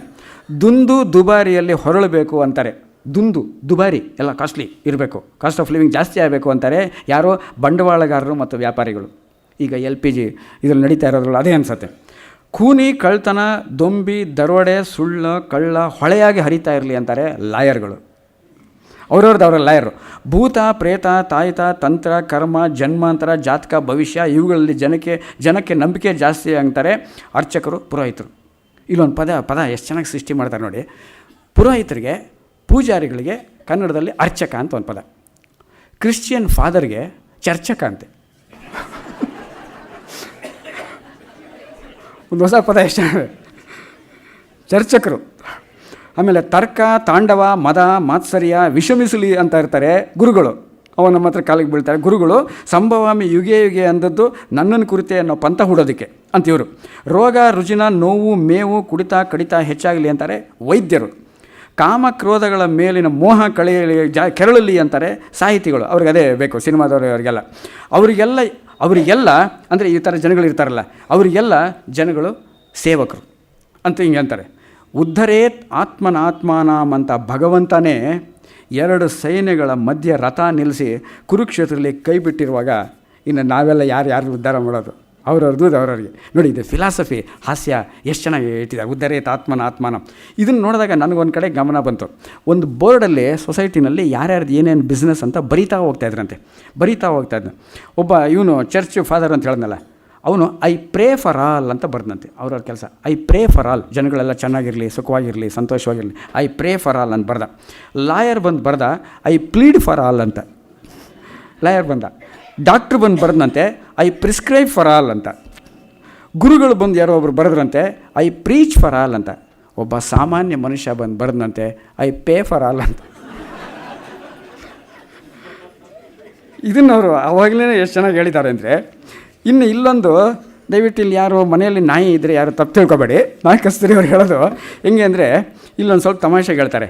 ಈ ನಾಯಿ ಸಾಕೋರ ಸ್ವಭಾವ ಕೂಡ ಬರ್ತಾ ನಾಯಿ ಅಂತಲೇ ಆಗ್ಬಿಡುತ್ತಂತೆ. ಹೆಂಗೆ ಅಂತ ಅವ್ರು ಆರ್ಗ್ಯೂ ಮಾಡ್ತಾರೆ. ಯಾಕೆ ಸಾಕ್ತಾರೆ ಅಂದರೆ ತಮ್ಮಲ್ಲಿರೋ ಸ್ವಜಾತಿ ವೈರ ತುಂಬಿರೋದ್ರಿಂದ ಇಂಥವ್ರು ನಾಯಿ ಸಾಕ್ತಾರಂತೆ ವೈದು. ಅಥವಾ ನಾಯಿ ಸಾಕೋದ್ರಿಂದ ಇವರಲ್ಲೂ ಶುನಕತನ ಅಂಕುರಿಸುತ್ತೆ. ಹೆಂಗೆ ಅಂದರೆ ಸಾಕ್ತಾ ಹೆಂಗಾಗತ್ತೆ ಅಂತಂದರೆ ಮಾನವ ಕುಲನೇ ದ್ವೇಷ ಮಾಡೋ ಥರ ನಿಧಾನವಾಗಿ ಅವರ ನಡೆ ನುಡಿಗಳಲ್ಲಿ ಮೂಡಿ ಬರುತ್ತಂತೆ. ಹೇಗೆ ಅಂದರೆ ನಾಯಿ ಗುಣ ಹೆಂಗೆ ಬರುತ್ತೆ ಅಂದರೆ, ನಾವು ಯಾರಾದರೂ ನಮಸ್ಕಾರ ಅಂದರೆ ಸಾಕು, ಅವ್ರು ಹಲ್ಲು ತೋರಿಸ್ತಾರೆ. ನಾಯಿ ನಮಸ್ಕಾರ ಅಂತ ಹಲ್ಲು ತೋರಿಸ್ತಾರೆ. ಅವರಿಗೆ ಮೇಲ್ಮಟ್ಟದವ್ರನ್ನ ಕಂಡ್ರೆ ಬಾಲ ಆಡಿಸ್ತಾರೆ. ಇವ್ರು ಜನಗಳು ಹೇಳೋದು. ಮೇಲ್ನವ್ರು ಏನಾದರೂ ಬೈದರೆ ಅದನ್ನು ಕೊಡು ಬಿಡ್ತಾರೆ. ನಾಯಿ ಹಿಂಗನ್ನತ್ತಲ್ಲ, ಕೊಡುಗೆ ಬಿಡ್ತಾರೆ. ಹಣ ಅಂದರೆ ಸಾಕು, ಇವ್ರ ಕಿವಿ ನೆಟ್ಟಗಾಗತ್ತೆ. ಹಣ ಅಂದರೆ ಕಿವಿ ನೆಟ್ಟಗಾಗತ್ತೆ. ಕೈ ಕೆಳಗಿನವ್ರನ್ನ ನೋಡಿದ್ರೆ ಗುರ್ರ ಅಂತಾರೆ. ಮಾತಿಗೆ ಮೊದಲು ಇವರು ಏನೋ ಯಾಕೋ ಹೋಗೋ ಈ ಥರ ಹೊಗಳ್ತಾ ಇರ್ತಾರೆ. ಹೆಚ್ಚು ಕಡಿಮೆ ಆದರೆ ಕಚ್ಚೋದಕ್ಕೆ ಬರ್ತಾರೆ. ಹೀಗಾಗಿ ನನ್ನ ಪ್ರಕಾರ ಅವ್ರು ಹೇಳೋದು, ನಾಲ್ಕು ಮನೆಗಳಿಗೆ ನಾಯಿ ಇದೆ ಎಚ್ಚರಿಕೆ ಅಂತ ಬೋರ್ಡ್ ಹಾಕೋ ಬದಲು ಯಜಮಾನ ಇದ್ದಾನೆ ಎಚ್ಚರಿಕೆ ಅಂತ ಹಾಕೋದು ಒಳ್ಳೆಯದು. ಇದು ಅವರ ಶೈಲಿ, ನಾಲ್ಕು ಅವರ ಶೈಲಿ. ಈ ಚಕ್ರದೃಷ್ಟಿ ಅಂತ ಹೇಳಿದ್ನಲ್ಲ, ಈ ಚಕ್ರದೃಷ್ಟಿನಲ್ಲಿ ಅವನ ಪಾತ್ರ ಬರೋದೆಲ್ಲ 11 ಪಾತ್ರಗಳು ಅವ್ರ ಬಾಸು ಸ್ವಾಮಿ ಗುರುಗಳಿರ್ತಾರೆ, ಸ್ವಾಮೀಜಿ. ಆ ಸ್ವಾಮೀಜಿ ಹೆಸರು ಎಷ್ಟು ಚೆನ್ನಾಗಿ ಗೊತ್ತಾ? ಸ್ವಾಮಿ ವಿಳಂಬಾನಂದ ಅಂತೆ. ವಿಳಂಬಾನಂದ, ಕರಕರ ಪ್ರಿಯ ಎಲ್ಲ ಹೇಳಿದೆ. ಇದನ್ನೆಲ್ಲ ಬರೆದು ಮ್ಯಾನುಸ್ಕ್ರಿಪ್ಟ್ ತೊಗೊಂಡೋಗಿ ಪಬ್ಲಿಷರ್ ಹತ್ರ ಕೊಟ್ರಂತೆ. ನಾಲ್ಕು ಪಬ್ಲಿಷರ್ ಹತ್ರ ಕೊಟ್ಟಾಗ ಆ ಪಬ್ಲಿಷರ್ ಮ್ಯಾನುಸ್ಕ್ರಿಪ್ಟ್ ಎಲ್ಲ ನೋಡ್ಬಿಟ್ಟು, ಕಸ್ತೂರಿ ಅವರೇ, ಈ ಚಕ್ರದೃಷ್ಟಿ ಕಾದಂಬರಿ ನೀವು ಹೊಸದಾಗಿ ಬರೆದಿದ್ದೀರಲ್ಲ, ಇದರಲ್ಲಿ ವಕ್ರದೃಷ್ಟಿ ಇದೆ ತಾನೇ ಅಂದ್ರಂತೆ. ಅದಕ್ಕೆ ಇವರು ಚಕ್ರದೃಷ್ಟಿ ಅಂದರೆ ಪೂರ್ತಿ ವಕ್ರದೃಷ್ಟಿನೇ ಅಲ್ವಾ ಅಂದ್ರಂತೆ ಅವರು. ಹಾಗಿರೋದು ಪೂರ್ತಿ ವಕ್ರದೃಷ್ಟಿ. ಅದರೊಳಗೆ ಹೊಸ ಗಾದೆಗಳು, ಹೊಸ ಪದಗಳು, ಏನು ಅದ್ಭುತ ಕನ್ನಡ ನೋಡಬೇಕು ಅಂದರೆ. ಅವರು 2 ನೈಬರು, ಆಯುರ್ವೇದ ಡಾಕ್ಟ್ರು, ಈ ಕಡೆ ಸಂಗೀತ ಶಾಲೆ. ಅವ್ರು ಹೇಳ್ತಾರೆ ಒಂದು ಪದ್ಯ, ಇದು ಘಟನೆ. ಒಂದು ಮನೆಯಲ್ಲಿ ಆಯುರ್ವೇದ, ಇನ್ನೊಂದು ಮನೆಯಲ್ಲಿ ಸಂಗೀತ. ಅವರು ನಾಡಿ ಹಿಡಿದು ಇವ್ರ ಗಂಟಲು ಸರಿಪಡಿಸಿದ್ರು. ನಾಡಿ ಹಿಡಿದ್ರೆ ಅವ್ರು ನಾಡಿ ಹಿಡಿದ್ರೆ ಇವ್ರು ಗಂಟಲು ಸರಿಪಡಿಸ್ತಾರೆ. ಆ ಕಡೆ ವಾತ, ಪಿತ್ತ, ಕಫ, ಈ ಕಡೆ ರಾಗ, ತಾಳ, ಲಯ. ಬೆಳಗಾದರೆ ಅವ್ರ ಮನೆಯಲ್ಲಿ ಶೀತ, ಕೆಮ್ಮಲು, ರೋಗಗಳ ಕೂಗು. ಇವ್ರ ಮನೆಯಲ್ಲಿ ಶ್ರುತಿ, ಪಲ್ಲವಿ, ರಾಗಗಳ ಸೋಗು. ಅಲ್ಲಿ ಶರೀರದ ಚಿಕಿತ್ಸೆ, ಇಲ್ಲಿ ಶಾರೀರದ ಚಿಕಿತ್ಸೆ. ಇದು ಆ ಪದಗಳು ಲ್ಯಾಂಗ್ವೇಜ್ ಹೆಂಗಿರುತ್ತೆ ಅನ್ನೋದು ಸಿಕ್ಕಾಪಟ್ಟೆ ಒಂಥರ ಫ್ಯಾಂಟಾಸ್ಟಿಕ್ ಆಗಿ ಒಂಥರ ಭಾಳ ಹೇಳ್ತಾರೆ. ಇದು ಅವರ ಶೈಲಿ. ಇನ್ನು 4 ಅಂತ ಹೇಳಿದ್ನಲ್ಲ, ಕಾದಂಬರಿ, ಶಂಖವಾದ್ಯ, ಚಂಗೋಲಿ, ಶರ್ವ.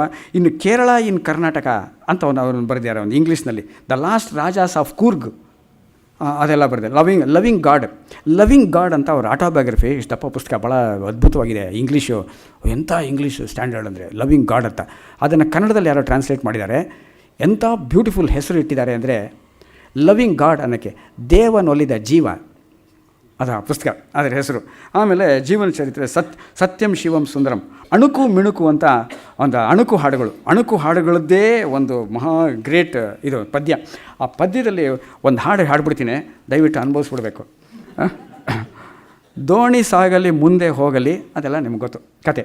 ಅದನ್ನು ಇವರು ಎಂಥ ಅಣುಕು ಹಾಡು ಅಂದರೆ, ಎಂಥ ಸ್ಟ್ಯಾಂಡರ್ಡ್ ಅಣುಕು ಹಾಡು. ಇವಾಗ ಅಣುಕು ಹಾಡುಗಳು ಜಾಸ್ತಿ ಇದೆ. ಅಣುಕು ಹಾಡುಗಳು ಪ್ರಾರಂಭ ಮಾಡಿದ್ದೆ ಇವರು ಅನೇಕನು ಅಂತ.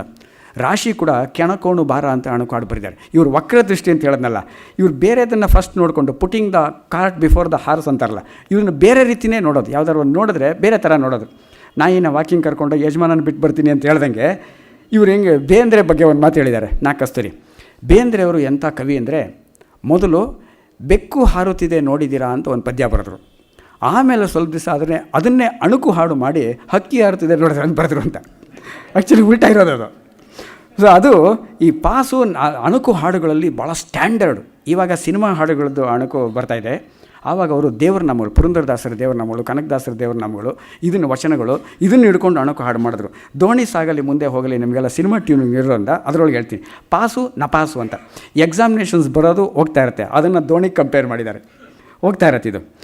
ದೋಣಿ ಸಾಗಲಿ ಮುಳುಗು ತೇಳಲಿ ಮತ್ತೆ ಕಾಲೇಜು ಸೇರಲಿ, ಈ ಸುಮಾರ್ಕಿಗೆ ಬೋಳು ಬೀಳುವ ವಿಧಿಯ ಮೇಗಡೆ ಹಾರಲಿ. ಆಹಾ ಹಾ ಹಾ ಹಾ ಹಾ ಹಾ ಆಹಾ ಹಾ ಹಾ ಹಾ.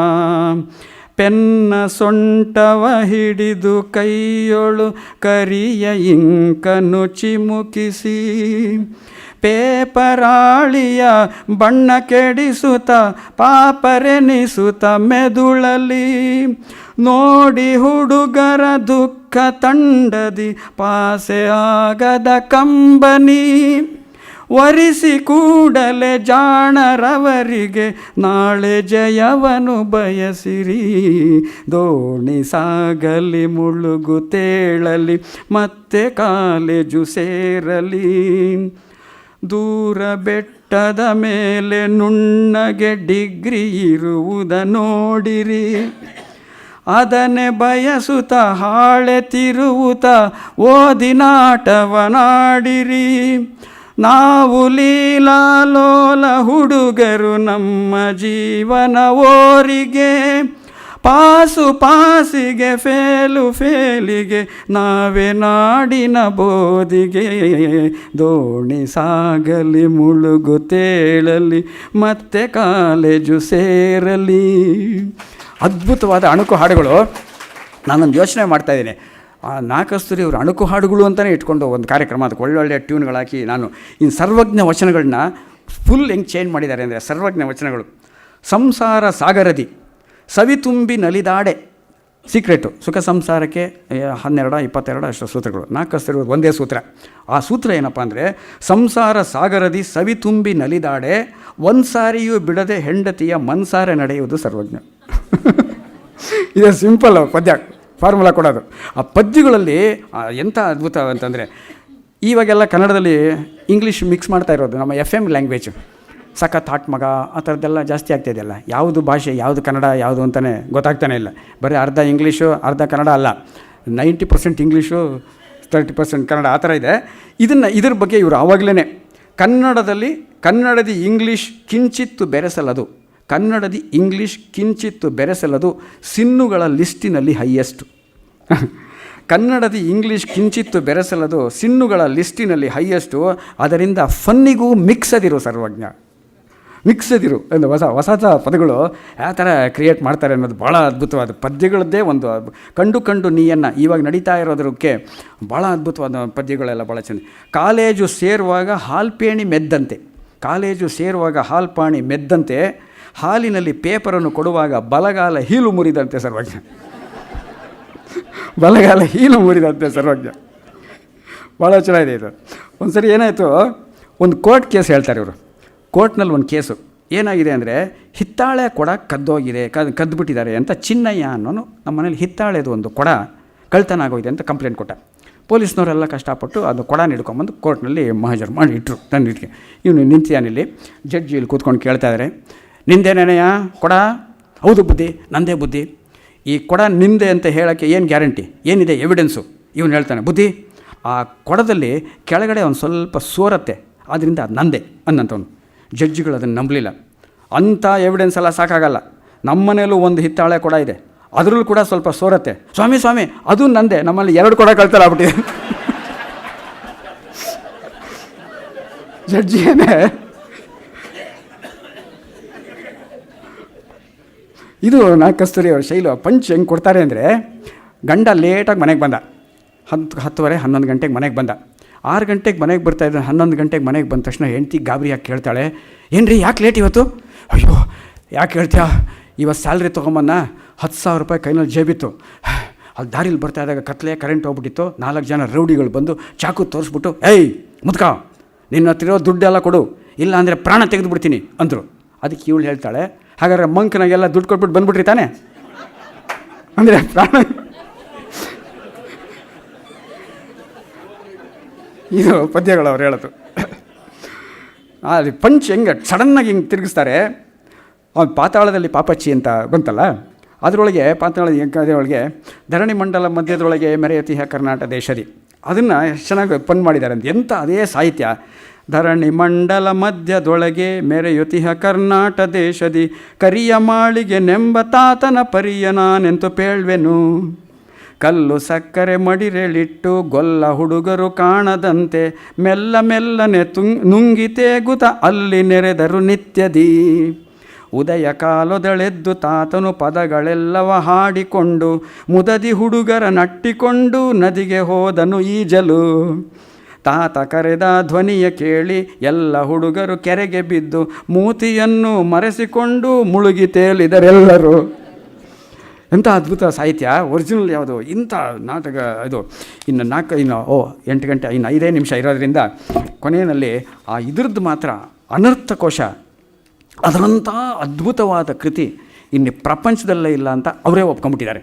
ಅದೇ ಪ್ರಪಂಚದಲ್ಲೇ ಇಲ್ಲ ಅಂತ ಅವರೇ ಒಪ್ಕೊಂಡಿದ್ದಾರೆ. ಆದರೆ ನಂದು ಒಂದು ಅಬ್ಜೆಕ್ಷನ್ ಅದ್ರ ಬಗ್ಗೆ ಇರಲಿ ಸರ್, ನಂದೊಂದು ಅಬ್ಜೆಕ್ಷನ್ನು, ನಂದು ಅದ್ರ ಬಗ್ಗೆ ಅಬ್ಜೆಕ್ಷನ್ ಏನಪ್ಪ ಅಂದರೆ, ಆ ಅನರ್ಥಕೋಶ ಅನ್ನೋದು ಸೂಟ್ ಆಗಲ್ಲ ಅದಕ್ಕೆ.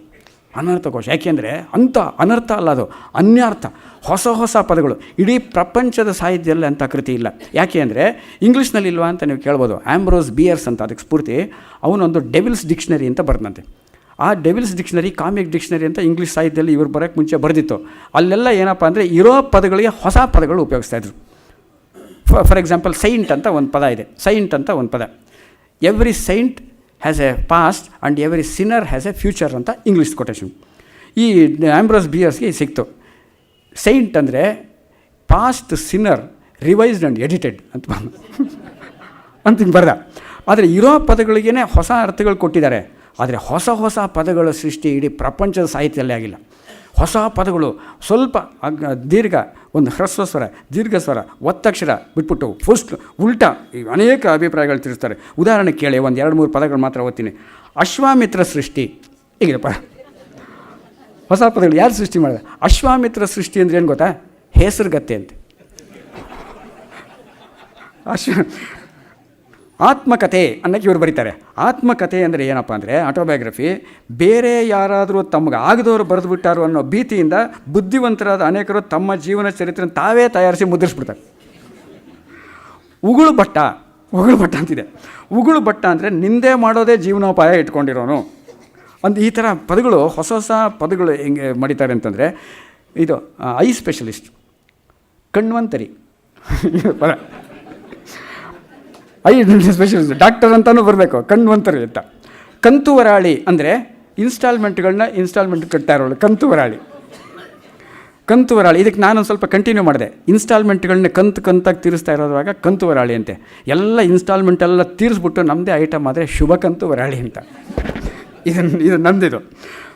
ಇವರಿಗೆ ಒಂದು ಹೊಸ ಪದ ಹೊಸ ಭಾಷೆ ಕಲಿಯುವಾಗ ಕೆಲವು ಕ್ಯೂರಿಯಾಸಿಟಿಯಿಂದ ಪದಗಳು ನೋಡ್ತಾರೆ. ನಾವೆಲ್ಲ ಸುಮ್ಮನೆ ಕಲ್ತ್ಬಿಡ್ತೀವಿ. ಯಾಕೆ ಹಿಂಗೆ? ಆಜಾನುಬಾಹು ಅಂದರೆ ಏನು ಅಂತ ಇವ್ರಿಗೊಂದು ಪದ್ಯ ಸಿಕ್ತು. ಆಜಾನುಬಾಹು ಅಂದರೆ ಒಂದು ಕೈ ಹಿಂಗಿಟ್ರೆ ಅದು ಮಂಡಿ ತನಕ ತಗಲ್ಬೇಕು, ಅಲ್ಲಿವರೆಗೂ ಕೈ ಇರೋನು ಆಜಾನುಬಾಹು. ಸರಿ, ಹಾಗಾದರೆ ಸ್ವಿಮ್ಮಿಂಗ್ನಲ್ಲಿ ಎಕ್ಸ್ಪರ್ಟ್ ಇರೋನಿಗೆ ಈಜಾನುಬಾಹು ಅಂತ ಇವರು. ಎಷ್ಟು ಜನ ನೋಡಿ, ಈಜಾನುಬಾಹು ಅಂತ ಒಂದು ಹೊಸ ಪದ. ಕಿಂಕರಾಭರಣ.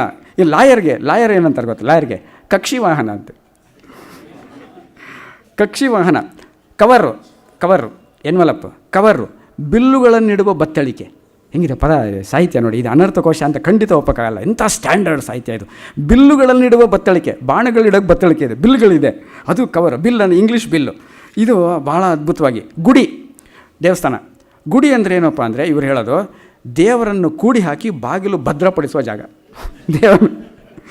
ಇಲ್ಲಿಯ ದೇವರಿಗೆ ವರ ಕೊಡೋನೇ ಪೂಜಾರಿ ಅಂತ.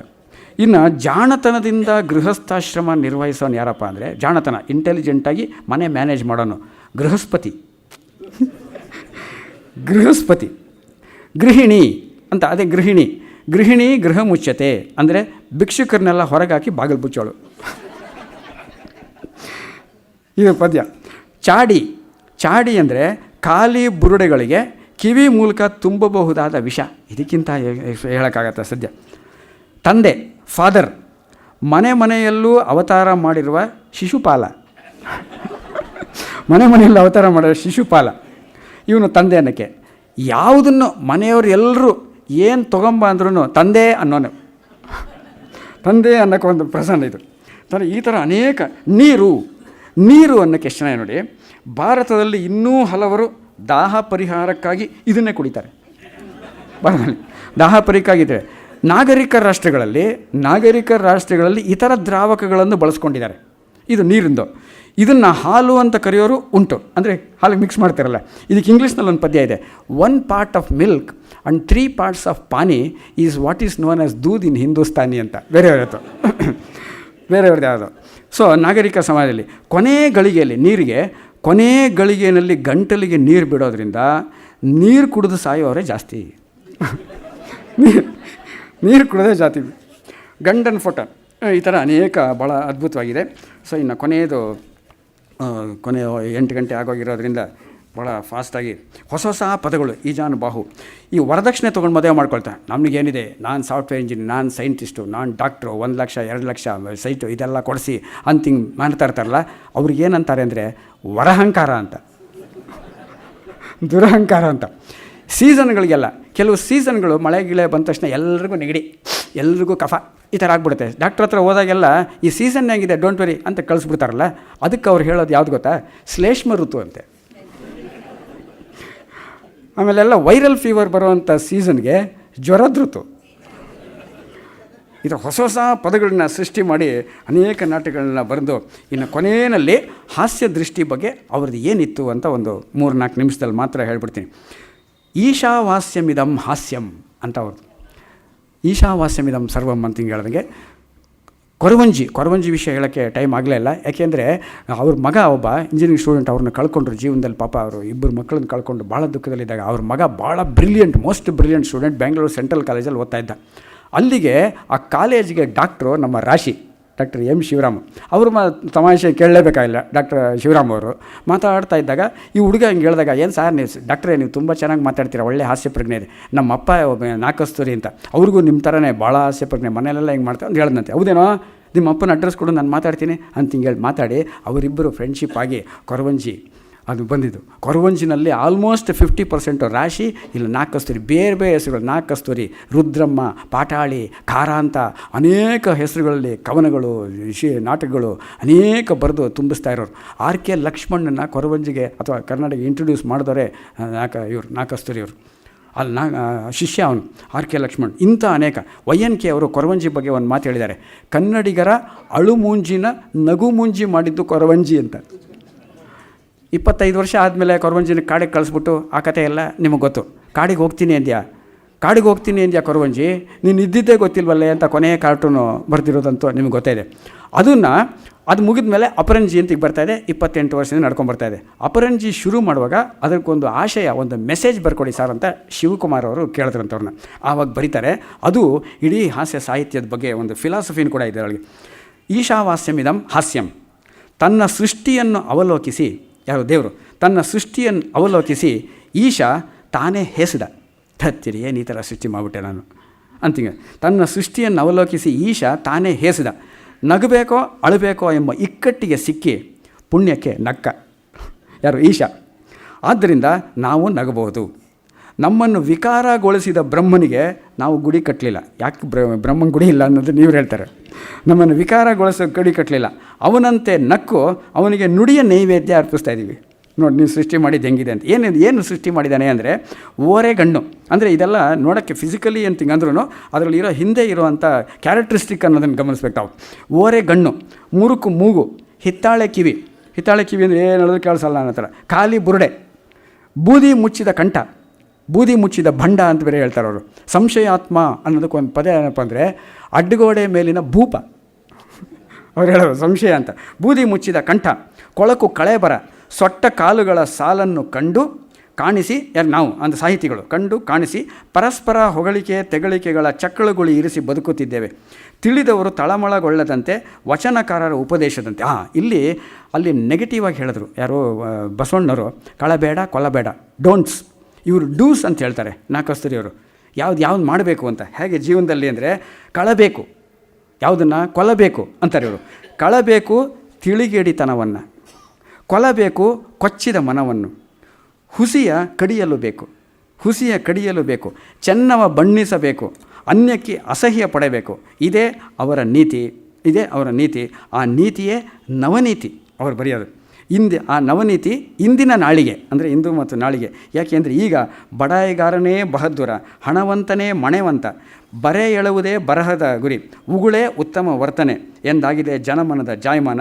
ತಿಳಿದವರು ತಿಳಿಯ ಬಯಸೋರು, ತಿಳಿಸಬಲ್ಲರು ಈ ಕಲ್ಮಶ ತೊಳ್ಕೊಬೇಕು ಅಂತ ಹೇಳಿ ಲಾಸ್ಟಲ್ಲಿ ಅವರಿಗೆ ರಾಜ್ಯ ಸಾಹಿತ್ಯ ಪ್ರಶಸ್ತಿ ಬಂತು. ಹಾಮ ನಾಯಕರು ಸಾಹಿತ್ಯ ಅಕಾಡೆಮಿ ಅಧ್ಯಕ್ಷರಾಗಿದ್ದರು. ಅಕಾಡೆಮಿ ಅಧ್ಯಕ್ಷರು ಬಂದಾಗ ಅಷ್ಟೊತ್ತಿಗೆ ರಾಶಿ ಅದು ಆ ವಿಷಯ ತೊಗೊಂಡಿಲ್ಲ. ಸಾಯಿಬಾಬಾ ಅವ್ರಿಗೆ ಹೋದಾಗ ಆಶ್ಚರ್ಯ ಏನಪ್ಪ ಅಂದರೆ ಇಲ್ಲಿ 25ನೇ ವಯಸ್ಸಿಗೆ ಕನ್ನಡನೇ ಗೊತ್ತಿಲ್ಲದೆ ಇರೋರು ಕನ್ನಡ ಕಲಿತು ಅದರೊಳಗೆ ಇಂಥ ಅದ್ಭುತವಾದ ಕೃತಿಗಳು ಕೊಟ್ಟಿರೋದಲ್ಲದೆ ರಿಟೈರ್ ಆದಮೇಲೆ 60 ವರ್ಷಕ್ಕೆ ಹೋಗಿ ಅಷ್ಟೇ ಎಫೆಕ್ಟಿವ್ ಆಗಿ ತೆಲುಗು ಕಲಿತು ಸಾಯಿಬಾಬಾ ಅವರು ಆ ಭಾಷಣಗಳನ್ನ ಇಂಗ್ಲೀಷಿಗೆ ಟ್ರಾನ್ಸ್ಲೇಟ್ ಮಾಡಿ ಅದನ್ನು ಮಾಡ್ತಾರೆ. ಸಾಯಿಬಾಬಾ ಹೊಡಿತಾ ಇದ್ದಾರೆ ಅವ್ರು ಹೊಡಿತಾ ಇದನ್ನು ಇವರು ಇಂಗ್ಲೀಷ್ನಲ್ಲಿ ಟ್ರಾನ್ಸ್ಲೇಟ್ ಮಾಡಿ ಸತ್ಯಂ ಶಿವಂ ಸುಂದರಂ ಅನ್ನೋದನ್ನಾಗಿ ಸನಾತನ ಸಾರಥಿಯನಕ್ಕಾಗಿ 12-13 ಭಾಷೆಗಳಲ್ಲಿ 10-12 ವಾಲ್ಯೂಮ್ಗಳಲ್ಲಿ ಆ ಫಿಲಾಸಫಿ ತೊಗೊಂಬರ್ತಾರೆ. ಅಂದರೆ ಮನುಷ್ಯ ಹೇಗಿರಬೇಕು ಅನ್ನೋದನ್ನ ಸಿಂಬಾಲಿಕಾಗಿ ಹೇಗೆ ತೋರಿಸ್ತಾರೆ ಅಂದರೆ ಜೀವನದಲ್ಲಿ ಕಷ್ಟಗಳು ಬರುತ್ತೆ, ಕಷ್ಟಪಟ್ಟು ಓದಬೇಕು, MA BL ಎಲ್ಲ ಫುಲ್ ಥ್ರೂಔಟ್ ರ್ಯಾಂಕ್, ಕಷ್ಟಪಟ್ಟು ಓದಬೇಕು ಅಂತ ಒಂದು ಹುಡುಗರು ಮೆಸೇಜು. ಆಮೇಲೆ ಜೀವನದಲ್ಲಿ ನಾವು ಅಂದ್ಕೊಂಡಿರೋ ನೌಕರಿನೇ ಸಿಗಲ್ಲ, ಬೇರೆ ಎಲ್ಲೋ ಸಿಗತ್ತೆ, ಅಲ್ಲಿಗೆ ಹೋಗಬೇಕು, ಆ ಜಾಗಕ್ಕೆ ಹೊಂದ್ಕೊಂಡು ಹೋಗಬೇಕು, ಕಷ್ಟಪಟ್ಟು ದುಡಿಬೇಕು. ಇದು 2ನೇದು. ಇನ್ನು ಸಮಾಜ ಸೇವೆ ಸಾಕಷ್ಟು ಮಾಡಬೇಕು ಎಲ್ಲ ರೀತಿಯಲ್ಲಿ ಅನ್ನೋದು 3ನೇ ಮೆಸೇಜು. 4ನೇ ಮೆಸೇಜು ಜನಗಳಿಗೆ ತಾನೂ ನಕ್ಕು ಬೇರೆಯವ್ರಿಗೂ ನಗಬೇಕು, ನಗಿಸಿ ನಗುವ ಬಾಳುವ ವರವೆಮ್ಮಿಗೆ ಬೇಡಿಕೊಂಡಿರೋರು ಇವರು. ಸೊ ಅದನ್ನಾಗಬೇಕು. ಲಾಸ್ಟಲ್ಲಿ ಕೊನೆಗೆ ಎಲ್ಲರೂ ಹೋದಾಗ ಆ ಫಿಲಾಸಫಿ ಆ ಲಾಸ್ಟಿಗೆ ಅಲ್ಲಿಗೆ ಹೋಗಬೇಕು ಅನ್ನೋದನ್ನು ಅವ್ರ ಜೀವನದಲ್ಲೇ ಮಾಡಿ ತೋರಿಸಿದಾಗ ಹಾಮ ನಾಯಕರವರು ಕಂಗ್ರ್ಯಾಚುಲೇಟ್ ಮಾಡಿದ್ರಂತೆ. ಸರ್ ನಿಮಗೆ ಸಾಹಿತ್ಯ ಅಕಾಡೆಮಿ ಅವಾರ್ಡ್ ಕೊಡಬೇಕು ಅಂತ ತಿಳಿ ಮಾಡಿದ್ವಿ. ಅದಕ್ಕೆ ಇವರು ಪರವಾಗಿಲ್ಲಪ್ಪ, ಅಂತೂ ನನ್ನನ್ನು ನೆನೆಸ್ಕೊಳ್ಳೋರು ಇದ್ದಾರೆ ಅಂತ ಆಯಿತು. ಯಾಕೆ ಸರ್ ಹಾಗಂತೀರ? ಹಾಗಲ್ಲ, ನಾವೆಲ್ಲ ಹಿಂದಿನ ತಿಂಗಳ ಕ್ಯಾಲೆಂಡರ್ ಇದ್ದಂಗೆ ಹೊಸ ತಿಂಗಳು ಬರುತ್ತೆ, ಹಾಳೆ ಹಿಂದಕ್ಕೆ ಹೋಗುತ್ತೆ. ಎಂಥ ಬ್ಯೂಟಿಫುಲ್ ನೋಡಿ. YNK ಅವರ ಹತ್ರ ವಿಶ್ವೇಶ್ವರ ಭಟ್ರು ಒಂದ್ಸಲಿ ಮಾತಾಡ್ತಾ ಇದ್ದಾರಂತೆ. ಇನ್ನೇನು 70 ವರ್ಷ ಆಗಿತ್ತು. ವಿಶ್ವೇಶ್ವರ ಭಟ್ರು YNK ಅವರು ಘಾ ಅಂತ ತಾನೇ ಅವ್ರ ಹೆಸರು, ತಿಮ್ಮ ಅಂದಂಗೆ ಘಾ ಅಂತ ಬುದ್ಧಿ ಇಲ್ಲ ಅಂತ. ಸರ್ YNK ಅವರೇ, ನೀವು ಸತ್ತ ಮೇಲೆ ಜನ ನಿಮ್ಮನ್ನು ಯಾವ ರೀತಿ ನೆನೆಸ್ಕೋಬೇಕು ಅಂತ ಇಷ್ಟಪಡ್ತೀರಾ? YNK ಹೇಳಿದ್ರಂತೆ, ಒಳ್ಳೆ ಶುದ್ಧ ಹಿರಿಯರ ಥರ ಮಾತಾಡಬೇಡ್ರಿ, ನಾನು ಸತ್ತ ಮೇಲೆ ಜನ ನನ್ನನ್ನು ಯಾಕೆ ನೆನೆಸ್ಕೋಬೇಕು, ಅದರಿಂದ ಅವ್ರಿಗೇನು ಪ್ರಯೋಜನ ಅಂತಿದ್ರಂತೆ. ಅದನ್ನೇ ಇವರು ಅಂತೂ ನಮ್ಮನ್ನು ಜ್ಞಾಪಿಸ್ಕೊಂಡಿದ್ದಾರೆ ಅಂತ ಹೇಳಿದ್ರು. ಡಾಕ್ಟರ್ ಪ್ರಭುಶಂಕರ್ ಅವರು ಕೊನೆಯ ಒಳಗೆ ಕವಿಯ ತೃಪ್ತಿ ಅಂತ ಒಂದು ಬರೆದಿದ್ದಾರೆ. ಕವಿಯ ತೃಪ್ತಿ, ನೋಡಪ್ಪ ನನ್ನ ಜನ್ಮ ಸಾರ್ಥಕ ಆಯಿತು, ಈಗ ಭಾಳ ಗ್ರೇಟ್, ನಾನು ಅಮರವಾಗಿರ್ತೀನಿ ಜೀವನದಲ್ಲಿ ಅಂತ ನಾಕಸ್ತೂರಿ ಹೇಳಿದ್ರಂತೆ. ಹೇಗೆ ಕುವೆಂಪು ಅವರು ಒಂದು ಪದ್ಯ ಬರೆದು ತೋರಿಸಿದ್ರಂತೆ, ಅವರೇ ಎನ್ಕರೇಜ್ ಮಾಡಿದರು. ಸಾನೆಟ್ ಒಂದು ಕವಿಯ ತೃಪ್ತಿ ಅಂತ ಕುವೆಂಪುರದೊಂದು ಒಂದು ಪದ್ಯ. ಬಳಿ ಇರುವ ವೆಂಕಯ್ಯ ಅಂದರೆ TS ವೆಂಕಣ್ಣಯ್ಯ, ಬಳಿ ಇರುವ ವೆಂಕಯ್ಯ ಕಂಠಯ್ಯ ಅಂದರೆ BM ಶ್ರೀಕಂಠಯ್ಯ, ಬಳಿ ಇರುವ ವೆಂಕಯ್ಯ, ಕಂಠಯ್ಯ, ಕಸ್ತೂರಿ, ಶ್ರೀನಿವಾಸರು ಮೆಚ್ಚಿದರೆ ಸಾಕೆನಗೆ ತೃಪ್ತಿ. ನನ್ನ ಕನ್ನಡ ಕವನಗಳ ಯಶಸ್ಸಿನ ವ್ಯಾಪ್ತಿ. ಲಂಡನ್ನಿನೊಳಗೆ ಓದಬೇಕಾಗಿಲ್ಲ ನನ್ನ ತುತ್ತೂರಿ ಅಂತ ಕುವೆಂಪು ಅವರು ಬರೆದಿರೋದು. ಇದನ್ನು ಇವರು ನಾ ಕಸ್ತೂರಿ ಕೋಟ್ ಮಾಡಿಬಿಟ್ಟು ಇದನ್ನು ಯಾವಾಗಲೋ ಮುಂದೆ ನಾನು ಸತ್ತೋಗಿದ್ದೀನಿ, ನನ್ನ ಜನಗಳೆಲ್ಲ ಮರ್ತೋಗಿರ್ತಾರೆ, ಬಟ್ ಈ ಕುವೆಂಪು ಇದ್ದಾನಲ್ಲ ಇವನು ಜಗತ್ ಪ್ರಸಿದ್ಧ ಆಗ್ತಾನೆ. ಈ ಪದ್ಯನ ಯಾರೋ ಓದ್ಬಿಟ್ಟು ಈ ಕಸ್ತೂರಿ ಯಾರು ಅಂತ ಅಂಡರ್ಲೈನ್ ಮಾಡಿ ಕ್ವಶನ್ ಮಾರ್ಕ್ ಆಗ್ತಾರಲ್ಲ, ಅಷ್ಟೇ ನನಗೆ ಸಾಕು ಅಂದರು. ಎಂಥ ಗ್ರೇಟ್ ನೋಡಿ. ನಮಗೆಲ್ಲ ಕ್ವಶನ್ ಮಾರ್ಕ್ಗಳಿಗೆ ಜೀವನದಲ್ಲಿ ಇವರೇ ಆನ್ಸರು.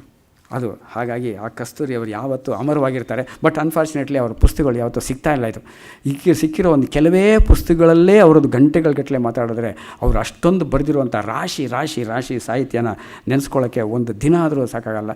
ಅದಕ್ಕೆ ಸಮಗ್ರ ರಾಶಿಯವ್ರದ್ದು ಪುಸ್ತಕಗಳು ಬರಲಿ ಅಂತ ಈ ಮೂಲಕ ನಾನು ಕರೆ ಕೊಟ್ಟು ನನಗೆ ಅವಕಾಶ ಮಾಡಿಕೊಟ್ಟ ಸಭಾಂಗಣಕ್ಕೆ, ಗೋಖಲೆ ಇನ್ಸ್ಟಿಟ್ಯೂಟ್ಗೆ, ಅದರೊಳಗೂ ನನ್ನ ಹಿರಿಯ ನನ್ನ ಆತ್ಮೀಯರಾದ ರಾಮಸ್ವಾಮಿ ಅವರಿಗೆ ಮತ್ತು ಎಲ್ಲರಿಗೂ ವಂದಿಸಿ ನನ್ನ ಮಾತು ಮುಗಿಸ್ತೇನೆ. Thank you. ಏನೋ ಟೈಮ್ ಮೆಷಿನ್ನಲ್ಲಿ ಕೂತು ಒಂದು 30 ವರ್ಷ ಹಿಂದಕ್ಕೆ ಹೋದ ಅನುಭವ ಆಗ್ತಾಯಿತ್ತು. ಅವರು ಅನೇಕ ಉಲ್ಲೇಖಗಳು ಬಂತು, ಏನೇನೋ ನೆನಪುಗಳನ್ನು ಕೆದಕಿಸುವಂಥ ಇದು ಅವ್ರದ್ದು ಉದ್ದಕ್ಕೂ, ಅವರ ಭಾಷಣದ ಉದ್ದಕ್ಕೂ ಬಂತು. ಎಸ್ ವಿ ಪರಮೇಶ್ವರ ಭಟ್ರ ಉಲ್ಲೇಖ ಬಂತು. ಅವರೂ ಹಾಗೆ ಜೀವನದಲ್ಲಿ ಅಪಾರ ಕಷ್ಟಪಟ್ಟವರು, ತುಂಬ ಬವಣೆಗಳನ್ನು ಅನುಭವಿಸಿದವರು ಎಲ್ಲ ರೀತಿಯಲ್ಲೂ. ಆದರೆ ಆ ಸೆನ್ಸ್ ಆಫ್ ಹ್ಯೂಮರ್ನ ಮಾತ್ರ ಕಳ್ಕೊಳ್ಳಿಲ್ಲ. ಅವರು ಒಂದು BM ಶ್ರೀಕಂಠಯ್ಯನವ್ರನ್ನ ಅವರು ಭಾಳ ಸೊಗಸಾಗಿ ಅನುಕರಣೆ ಮಾಡ್ತಾಯಿದ್ರು. ನಾವು BM ಶ್ರೀಕಂಠಯ್ಯರನ್ನ ನೋಡಿದವರಲ್ಲ. ನನಗೂ ತುಂಬ ಚಿಕ್ಕ ವಯಸ್ಸಾಗಿದ್ದಾಗಲೇ BM ಶ್ರೀಕಂಠಯ್ಯನವ್ರು ತೀರ್ಕೊಂಡ್ಬಿಟ್ಟಿದ್ರು. ಆದರೆ BM ಶ್ರೀಕಂಠಯ್ಯನವರ ಸ್ವರಗಳು ಎಳೆಯೋದು, ಅವರ ಉಚ್ಚಾರಣೆಯ ವೈಶಿಷ್ಟ್ಯಗಳು, ಇದನ್ನೆಲ್ಲ ಎಸ್ ವಿ ಪರಮೇಶ್ವರ ಭಟ್ರು ತುಂಬ ಸೊಗಸಾಗಿ ಅನುಕರಣೆ ಮಾಡ್ತಾಯಿದ್ರು. ಅವರು ಹೀಗೆ ನಿಂತ ಕಡೆ ಇದು ಹಾಸ್ಯದ ಅವಕಾಶನ ಕಳ್ಕೊಳ್ತಾನೇ ಇರಲಿಲ್ಲ. ಒಂದು ಸಲ ಮಹಾರಾಜ ಕಾಲೇಜಿನಲ್ಲಿ ಸುಮಾರು ನವೆಂಬರ್ ತಿಂಗಳೋ ಡಿಸೆಂಬರೋ ಇರಬೇಕು. ಆಗ ಕೆಲವರು ಲೆಕ್ಚರರ್ಗಳು ಪಾಠ ಮುಗಿಸಿರಲಿಲ್ಲ. ಅದಕ್ಕೆ ಪ್ರಿನ್ಸಿಪಲ್ಲು ಒಂದು ಸುತ್ತೋಲೆಯನ್ನು ಕಳಿಸ್ದ ಇವರಿಗೆಲ್ಲನೂ. ಏನು ಅಂದರೆ, the lecturers are as examinations are approaching, lecturers are requested to cover their portions early ಅಂತ. ಇದು ಕ್ಲಾಸ್ನಲ್ಲಿದ್ದ ಪರಮೇಶ್ವರ ಭಟ್ರು ನೋಡಿ ಏನು ಸುತ್ತೋಲೆ ಕಳಿಸಿ, ನಾನು ಇಷ್ಟು ಲಕ್ಷಣವಾಗಿ ಪ್ಯಾಂಟ್ ಹಾಕ್ಕೊಂಡಿದ್ದೇನೆ, ಕವರ್ ಯುವರ್ ಪೋರ್ಷನ್ಸ್ ಅಂತ ಸುತ್ತೋಲೆ ಕಳಿಸ್ತಾರೆ ಪ್ರಿನ್ಸಿಪಲ್ಲು ಅಂತ. ಇದು ಪರಮೇಶ್ವರ ಭಟ್ರ ಅವರ ಸೆನ್ಸ್ ಆಫ್ ಹ್ಯೂಮರು. ನಾ ಕಸ್ತೂರಿಯವರು ಹಾಗೆ, ಅವರು ಬರೀ ಭಾಷಣದಲ್ಲಿ ಬರಹದಲ್ಲಿ ಮಾತ್ರ ಹಾಸ್ಯ ಅಂತಲ್ಲ, ಅವ್ರು ಇದ್ದ ಕಡೆ ಹಾಸ್ಯ ಅಷ್ಟೇ. ಇದ್ದ ಕಡೆ ಅವ್ರು ಇದ್ದಷ್ಟು ಹೊತ್ತು ಹಾಸ್ಯವೇ. ಒಂದು ಸಲ ಯಾರೋ ಅವ್ರ ಹತ್ರ ಹೋಗಿದ್ದವರು, ನಾವು ಗುಂಡಪ್ಪನವ್ರು ನೋಡೋಕ್ಕೆ ಹೋಗ್ತಾಯಿದ್ದೀವಿ ಅಂತ ಹೇಳಿದ್ರಂತೆ. ಹೋಗಿ DJ ಅವ್ರ ಹತ್ರ 1/4 ಸ್ಕ್ರೂ ಲೂಸ್ ಆದವರು, ಅರ್ಧ ಸ್ಕ್ರೂ ಲೂಸ್ ಆದವರು, 3/4 ಸ್ಕ್ರೂ ಲೂಸ್ ಆದವರು ಎಲ್ಲರೂ ನಿಮ್ಗಲ್ಲಿ ಸಿಗ್ತಾರೆ, ಹೋಗಿ ಬನ್ನಿ ಅಂತ ಅವ್ರ ಹತ್ರ ಹೇಳಿದರು ಅವರು. ಒಂದು ಸಲ ಅವರು ಆಸ್ಪತ್ರೆಯಲ್ಲಿ ಇದ್ದಾಗ ಅವರು ಏನೋ ಪರೀಕ್ಷೆ ಆಗಬೇಕಾಗಿತ್ತು. ಅವರ ಮಲವನ್ನು ಸಂಗ್ರಹ ಮಾಡಿ ಒಂದು ಬಾಟ್ಲಲ್ಲಿ ಇಟ್ಟಿದ್ರಂತೆ, ಪರೀಕ್ಷೆ ಆಗಬೇಕು ಅಂತ. ಅದ್ರ ಮೇಲ್ಗಡೆ ಅಲ್ಲಿಯ ನರ್ಸು ಕಸ್ತೂರಿ ಅಂತ ಬಂದಿದ್ರಂತೆ. ಇವರು ಅಲ್ಲ ತಾಯಿ ಕಸ್ತೂರಿ ಅಲ್ಲ, ನಾ ಕಸ್ತೂರಿ ಇದು ಅಂತ. ಹೀಗೆ ಅವರ ಉದ್ದಕ್ಕೂ ಅವರಿಗೆ ಸಹಜವಾಗಿ ಇದು ಬರ್ತಾಯಿತ್ತು. ಪ್ರಭುಶಂಕರ ಅವರ ಉಲ್ಲೇಖ ಪದೇ ಪದೇ ಬಂತು. ಯಾವುದೋ ಒಂದು ಗೋಷ್ಠಿನಲ್ಲಿ ಪ್ರಭುಶಂಕರ ಮುಂದೆ ಕೂತಿದ್ದಾರೆ, ಅವ್ರ ಹಿಂದೆ ನಾ ಕಸ್ತೂರಿ ಕೂತಿದ್ದಾರೆ. ಒಳ್ಳೆ ರಣ ಬೇಸಿಗೆ, ಐಸ್ ಕ್ರೀಮನ್ನು ಅಲ್ಲಿ ಎಲ್ರಿಗೂ ಸರ್ವ್ ಮಾಡಿದ್ದಾರೆ. ಐಸ್ ಕ್ರೀಮ್ ತಿನ್ನುವಾಗ ತಿನ್ಬಿಟ್ರು. ಆಮೇಲೆ ಕೈ ಏನು ಮಾಡೋದು ಅಂತ ಪ್ರಭುಶಂಕರ್ ಆ ಕಡೆ ಈ ಕಡೆ ನೋಡ್ತಾ ಇದ್ರಂತೆ. ಹಿಂದ್ಗೈ ಕೂತಿದ್ದು ನಾ ಕಸ್ತೂರಿ, ಒರೆಸಯ್ಯ ನಿಂದು ಮುಂದೆ ಕೂತಿರೋ ಶರ್ಟ್ಗೆ, ನಾನಾಗಲೇ ನಿನ್ನ ಶರ್ಟಿಗೆ ಒರೆಸಿ ಆಗಿದೆ. ಇದು ನಾ ಕಸ್ತೂರಿ. 1940ರ ದಶಕದಲ್ಲಿ ರಾಜ್ಯಾದ್ಯಂತ ಅತ್ಯಂತ ಜನಪ್ರಿಯರಾಗಿದ್ದ ಉಪನ್ಯಾಸಕರು ಅಂದರೆ ನಾ ಕಸ್ತೂರಿ. ಹರಿಕತೆ ಅಂತ ಹೇಳಿದ್ರಲ್ಲ, ಒಂದು ವಿಶೇಷ ಅಂತ ಹೇಳಿದ್ರೆ, ಇವತ್ತು ಏನಾದರೂ ಒಂದು ಕಾರ್ಯಕ್ರಮ ಅಂತ ಅನೌನ್ಸ್ಮೆಂಟು ಪ್ಯಾಂಫ್ಲೆಟ್ಟು ಮಾಡಬೇಕಾದ್ರೆ ಅದರಲ್ಲಿ ವೈ ವಿ ಗುಂಡೂರಾಯರು ಬೀಚಿಯವರ ಬಗ್ಗೆ ಮಾತಾಡ್ತಾರೆ. ಈ ಥರ ತಾನು ಇವತ್ತು ಅನೌನ್ಸ್ ಮಾಡೋದು. ಆದರೆ ನಾಕಸ್ತೂರಿ ಅವರು ರಾಜ್ಯಾದ್ಯಂತ ಅವರ ಉಪನ್ಯಾಸಗಳಾಗ್ತಾ ಇದ್ವಲ್ಲ, ನಾಕಸ್ತೂರಿ ಅವರಿಂದ ಉಪನ್ಯಾಸ ಅಷ್ಟೇ ಇರ್ತಾ ಇದ್ದಿದ್ದು. ಅವ್ರು ಏನು ಮಾತಾಡಿದ್ರೂ ಅದು ಸ್ವಾರಸ್ಯವಾಗೇ ಇರುತ್ತೆ ಅಂಥೇಳಿ ಜನ ಸಾವಿರಗಟ್ಟಲೆ ಸೇರಿಬಿಡ್ತಾಯಿದ್ರು. ಹೀಗೆ ಊರೂರುಗಳಲ್ಲಿ ನಡೀತಾ ಇತ್ತು ಅವರ ಕಾರ್ಯಕ್ರಮಗಳು. ಮತ್ತು ಅವರು ಚರಿತ್ರೆಯಿಂದ ಅಧ್ಯಾತ್ಮದವರೆಗೆ ಯಾವ ವಿಷಯ ತೆಗೆದುಕೊಂಡರೂ ನಿರರ್ಗಳವಾಗಿ ಪ್ರಭಾವಿಯಾಗಿ ಮಾತನಾಡುವ ಸಾಮರ್ಥ್ಯ ಇತ್ತು, ವಿದ್ವತ್ತು ಇತ್ತು. ಇನ್ನು ಹಾಸ್ಯ ಅಂತೂ ಹೇಳಲೇಬೇಕಾದ್ದಿಲ್ಲ. ಅವರು ಯಾವುದೇ ವಿಷಯ ಮಾತನಾಡಿದ್ರೂ ಸಭಿಕರನ್ನು ಬಂಧಿಸಿ ಇಟ್ಟುಬಿಡ್ತಾಯಿದ್ರು. ಕನ್ನಡದಲ್ಲಿ ವಿರಳವಾದ ಲಲಿತ ಪ್ರಬಂಧ ಈ ಪ್ರಕಾರವನ್ನು ಬೆಳೆಸಿದ ಆದ್ಯರು ನಾಕಸ್ತೂರಿಯವರು ಅಂತಲೇ ಹೇಳಬೇಕು. ಇದು ಎಸ್ಸೆ ಮತ್ತು ಹ್ಯೂಮರ್ ಈ ಎರಡರ ವಿಶಿಷ್ಟವಾದ ಸಮ್ಮಿಶ್ರಣ ಈ ಲಲಿತ ಪ್ರಬಂಧ. ಅದರಲ್ಲಿ ನಾಕಸ್ತೂರಿಯವರಷ್ಟು ಸಫಲತೆ ಪಡೆದವರು ಒಬ್ಬರಿಬ್ಬರು ಇರ್ಬೋದು ಅಷ್ಟೇ ಕನ್ನಡದಲ್ಲಿ. ಅವರು ಯಾವುದೇ ವಿಷಯ ತಗೊಳ್ಳಿ, ವಿಷಯ ಇದು ಬೇಕು ಅಂತಿಲ್ಲ. ಅವರು ಯಾವುದೇ ವಿಷಯವನ್ನು ಕೊಟ್ಟರು ಅವರು ಅದನ್ನು ಹಾಸ್ಯವಾಗಿ ಪರಿವರ್ತಿಸುವ ಶಕ್ತಿಯನ್ನು ಪಡೆದಿದ್ದರು. ಈಗ ಮನೆಯಾಕೆಗೆ ಹೇಗೆ ರೆಫರ್ ಮಾಡಬೇಕು ಅಂತ ಒಂದು ಪ್ರಬಂಧ ಬರೆದಿದ್ದಾರೆ. ಮನೆಯಾಕೆಯನ್ನು ಬೇರೆಯವ್ರ ಹತ್ರ ಮಾತಾಡುವಾಗ ಹೇಗೆ ಸಂಬೋಧನೆ ಮಾಡಬೇಕು, ಇದರ ಬಗ್ಗೆನೇ ಒಂದು 4-5 ಪುಟದ ಒಂದು ಪ್ರಬಂಧವನ್ನು ಅವರು ಬರೆದಿದ್ದರು. ಅದರಲ್ಲಿ ಅವರು ಅಮರಸಿಂಹನ ನಾಮಲಿಂಗಾನುಶಾಸನ ಈ ವಿಷಯದಲ್ಲಿ ಅಪ್ರಯೋಜಕ. ಅವನ ಗ್ರಂಥ ಅಮರಕೋಶವನ್ನು ನೋಡಿ ನಾವೇನಾದರೂ ಮನದನ್ನೆಯನ್ನು ಸುವಾಸಿನಿ ಅಂತ ಹೊಗಳಕ್ಕೆ ಬರೋದಿಲ್ಲ, ಮಹಿಷಿ ಅಂತ ಹೊಗಳಕ್ಕೆ ಬರೋದಿಲ್ಲ, ಅಪಾರ್ಥವಾಗತ್ತೆ. ಚಪಲನಯನೆ ಅಂದರೆ ಗರತಿಯರಿಗೆ ಅವಮಾನವಾಗತ್ತೆ. ಗಜಗಮನೆ ಅಂದರೆ ಗರಡಿಗಳಿಗೆ ಅಭಿನಂದನೆ ಆಗತ್ತೆ. ಸಹಧರ್ಮಿಣಿ ಅಂದರೆ ಸತ್ಯಕ್ಕೆ ದೂರ ಆಗಿರಬಹುದು. ಭಾರ್ಯ ಎಂದರೆ ಆಕೆಯದೇ ಕಾರ್ಯಭಾರ ಅನ್ನೋ ಧ್ವನಿ ಬರುವುದು ಹೇಗೋ. ಹೀಗೆಲ್ಲ ಹೇಳಿ ಶ್ರೀರಾಮ ಏನೋ ಸೀತೆಯನ್ನು ಕುರಿತು ಮಾತನಾಡುವಾಗ 16 ಸಲ ಜನಕನ ಮಗಳು, ಮಿಥಿಲಾ ನಗರದವಳು, ವಿದೇಹ ಪ್ರಾಂತದವಳು ಹೀಗೆಲ್ಲ ಹೇಳಿ ಬಚಾವಾಗಿಬಿಟ್ಟ ಶ್ರೀರಾಮ. ಆದರೆ ನಮಗೆ ಆ ಆಪ್ಷನ್ ಇಲ್ಲ. ಯಾಕೆಂದರೆ ಮಿಷನ್ ಆಸ್ಪತ್ರೆಯಲ್ಲಿ ಜನಿಸಿದವಳು ಹೀಗೆ ಹೇಳಿದ್ರೆ ಯಾರಿಗಾದರೂ ಏನಾದರೂ ಯಾರಿಗೆ ಅರ್ಥವಾಗತ್ತೆ. ಇನ್ನು ಪತ್ನಿಯರ ವಿಷಯವಾಗಿ ಅಷ್ಟು ತಪ್ಶೀಲುಗಳು ಜಗತ್ಪ್ರಸಿದ್ಧ ಆಗಿರಬೇಕಲ್ಲ, ಇಂಥ ಮಾತುಗಳಿಂದ ಯಾರಿಗೂ ಉಪಯೋಗ ಅಂತ. ಹೀಗೆಲ್ಲ ಅವರು ಯಾವುದೇ ವಿಷಯ ಅವ್ರ ಕೈಗೆ ಸಿಕ್ಕಿದ್ರೂ ಹಾಸ್ಯವಾಗಿ ಪರಿವರ್ತನೆ ಆಗ್ತಾ ಇತ್ತು. ಅಂಥವರ ಬಗ್ಗೆ ಸ್ಮರಣೆ ಮಾಡಿಕೊಟ್ಟು ವೈ ವಿ ಗುಂಡೂರಾಯರು ನಮಗೆಲ್ಲ ತುಂಬ ಉಪಕಾರ ಮಾಡಿದ್ದಾರೆ. ತುಂಬ ದಿವಸ ನಮ್ಮ ನೆನಪಿನಲ್ಲಿ ಉಳಿಯುವಂಥ ಉಪನ್ಯಾಸವನ್ನು ಕೊಟ್ಟಿದ್ದಾರೆ. ಶ್ರೀಮಾನ್ ವೈ ವಿ ಗುಂಡೂರಾಯರಿಗೆ ತಮ್ಮೆಲ್ಲರ ಪರವಾಗಿ ಕೃತಜ್ಞತೆಯನ್ನು ಸಲ್ಲಿಸ್ತಾ ಇದ್ದೇನೆ. ಮಾಸ್ತಿ ಅಧ್ಯಯನ ಪೀಠದ ಸಂಚಾಲಕಿ ಡಾಕ್ಟರ್ ವಸಂತಶ್ರೀ ಅವರು ದಯವಿಟ್ಟು ವೇದಿಕೆಗೆ ಬಂದು ಉಪನ್ಯಾಸಕರನ್ನು ಗೌರವಿಸಬೇಕು ಅಂತ ಪ್ರಾರ್ಥನೆ ಮಾಡ್ತೀನಿ.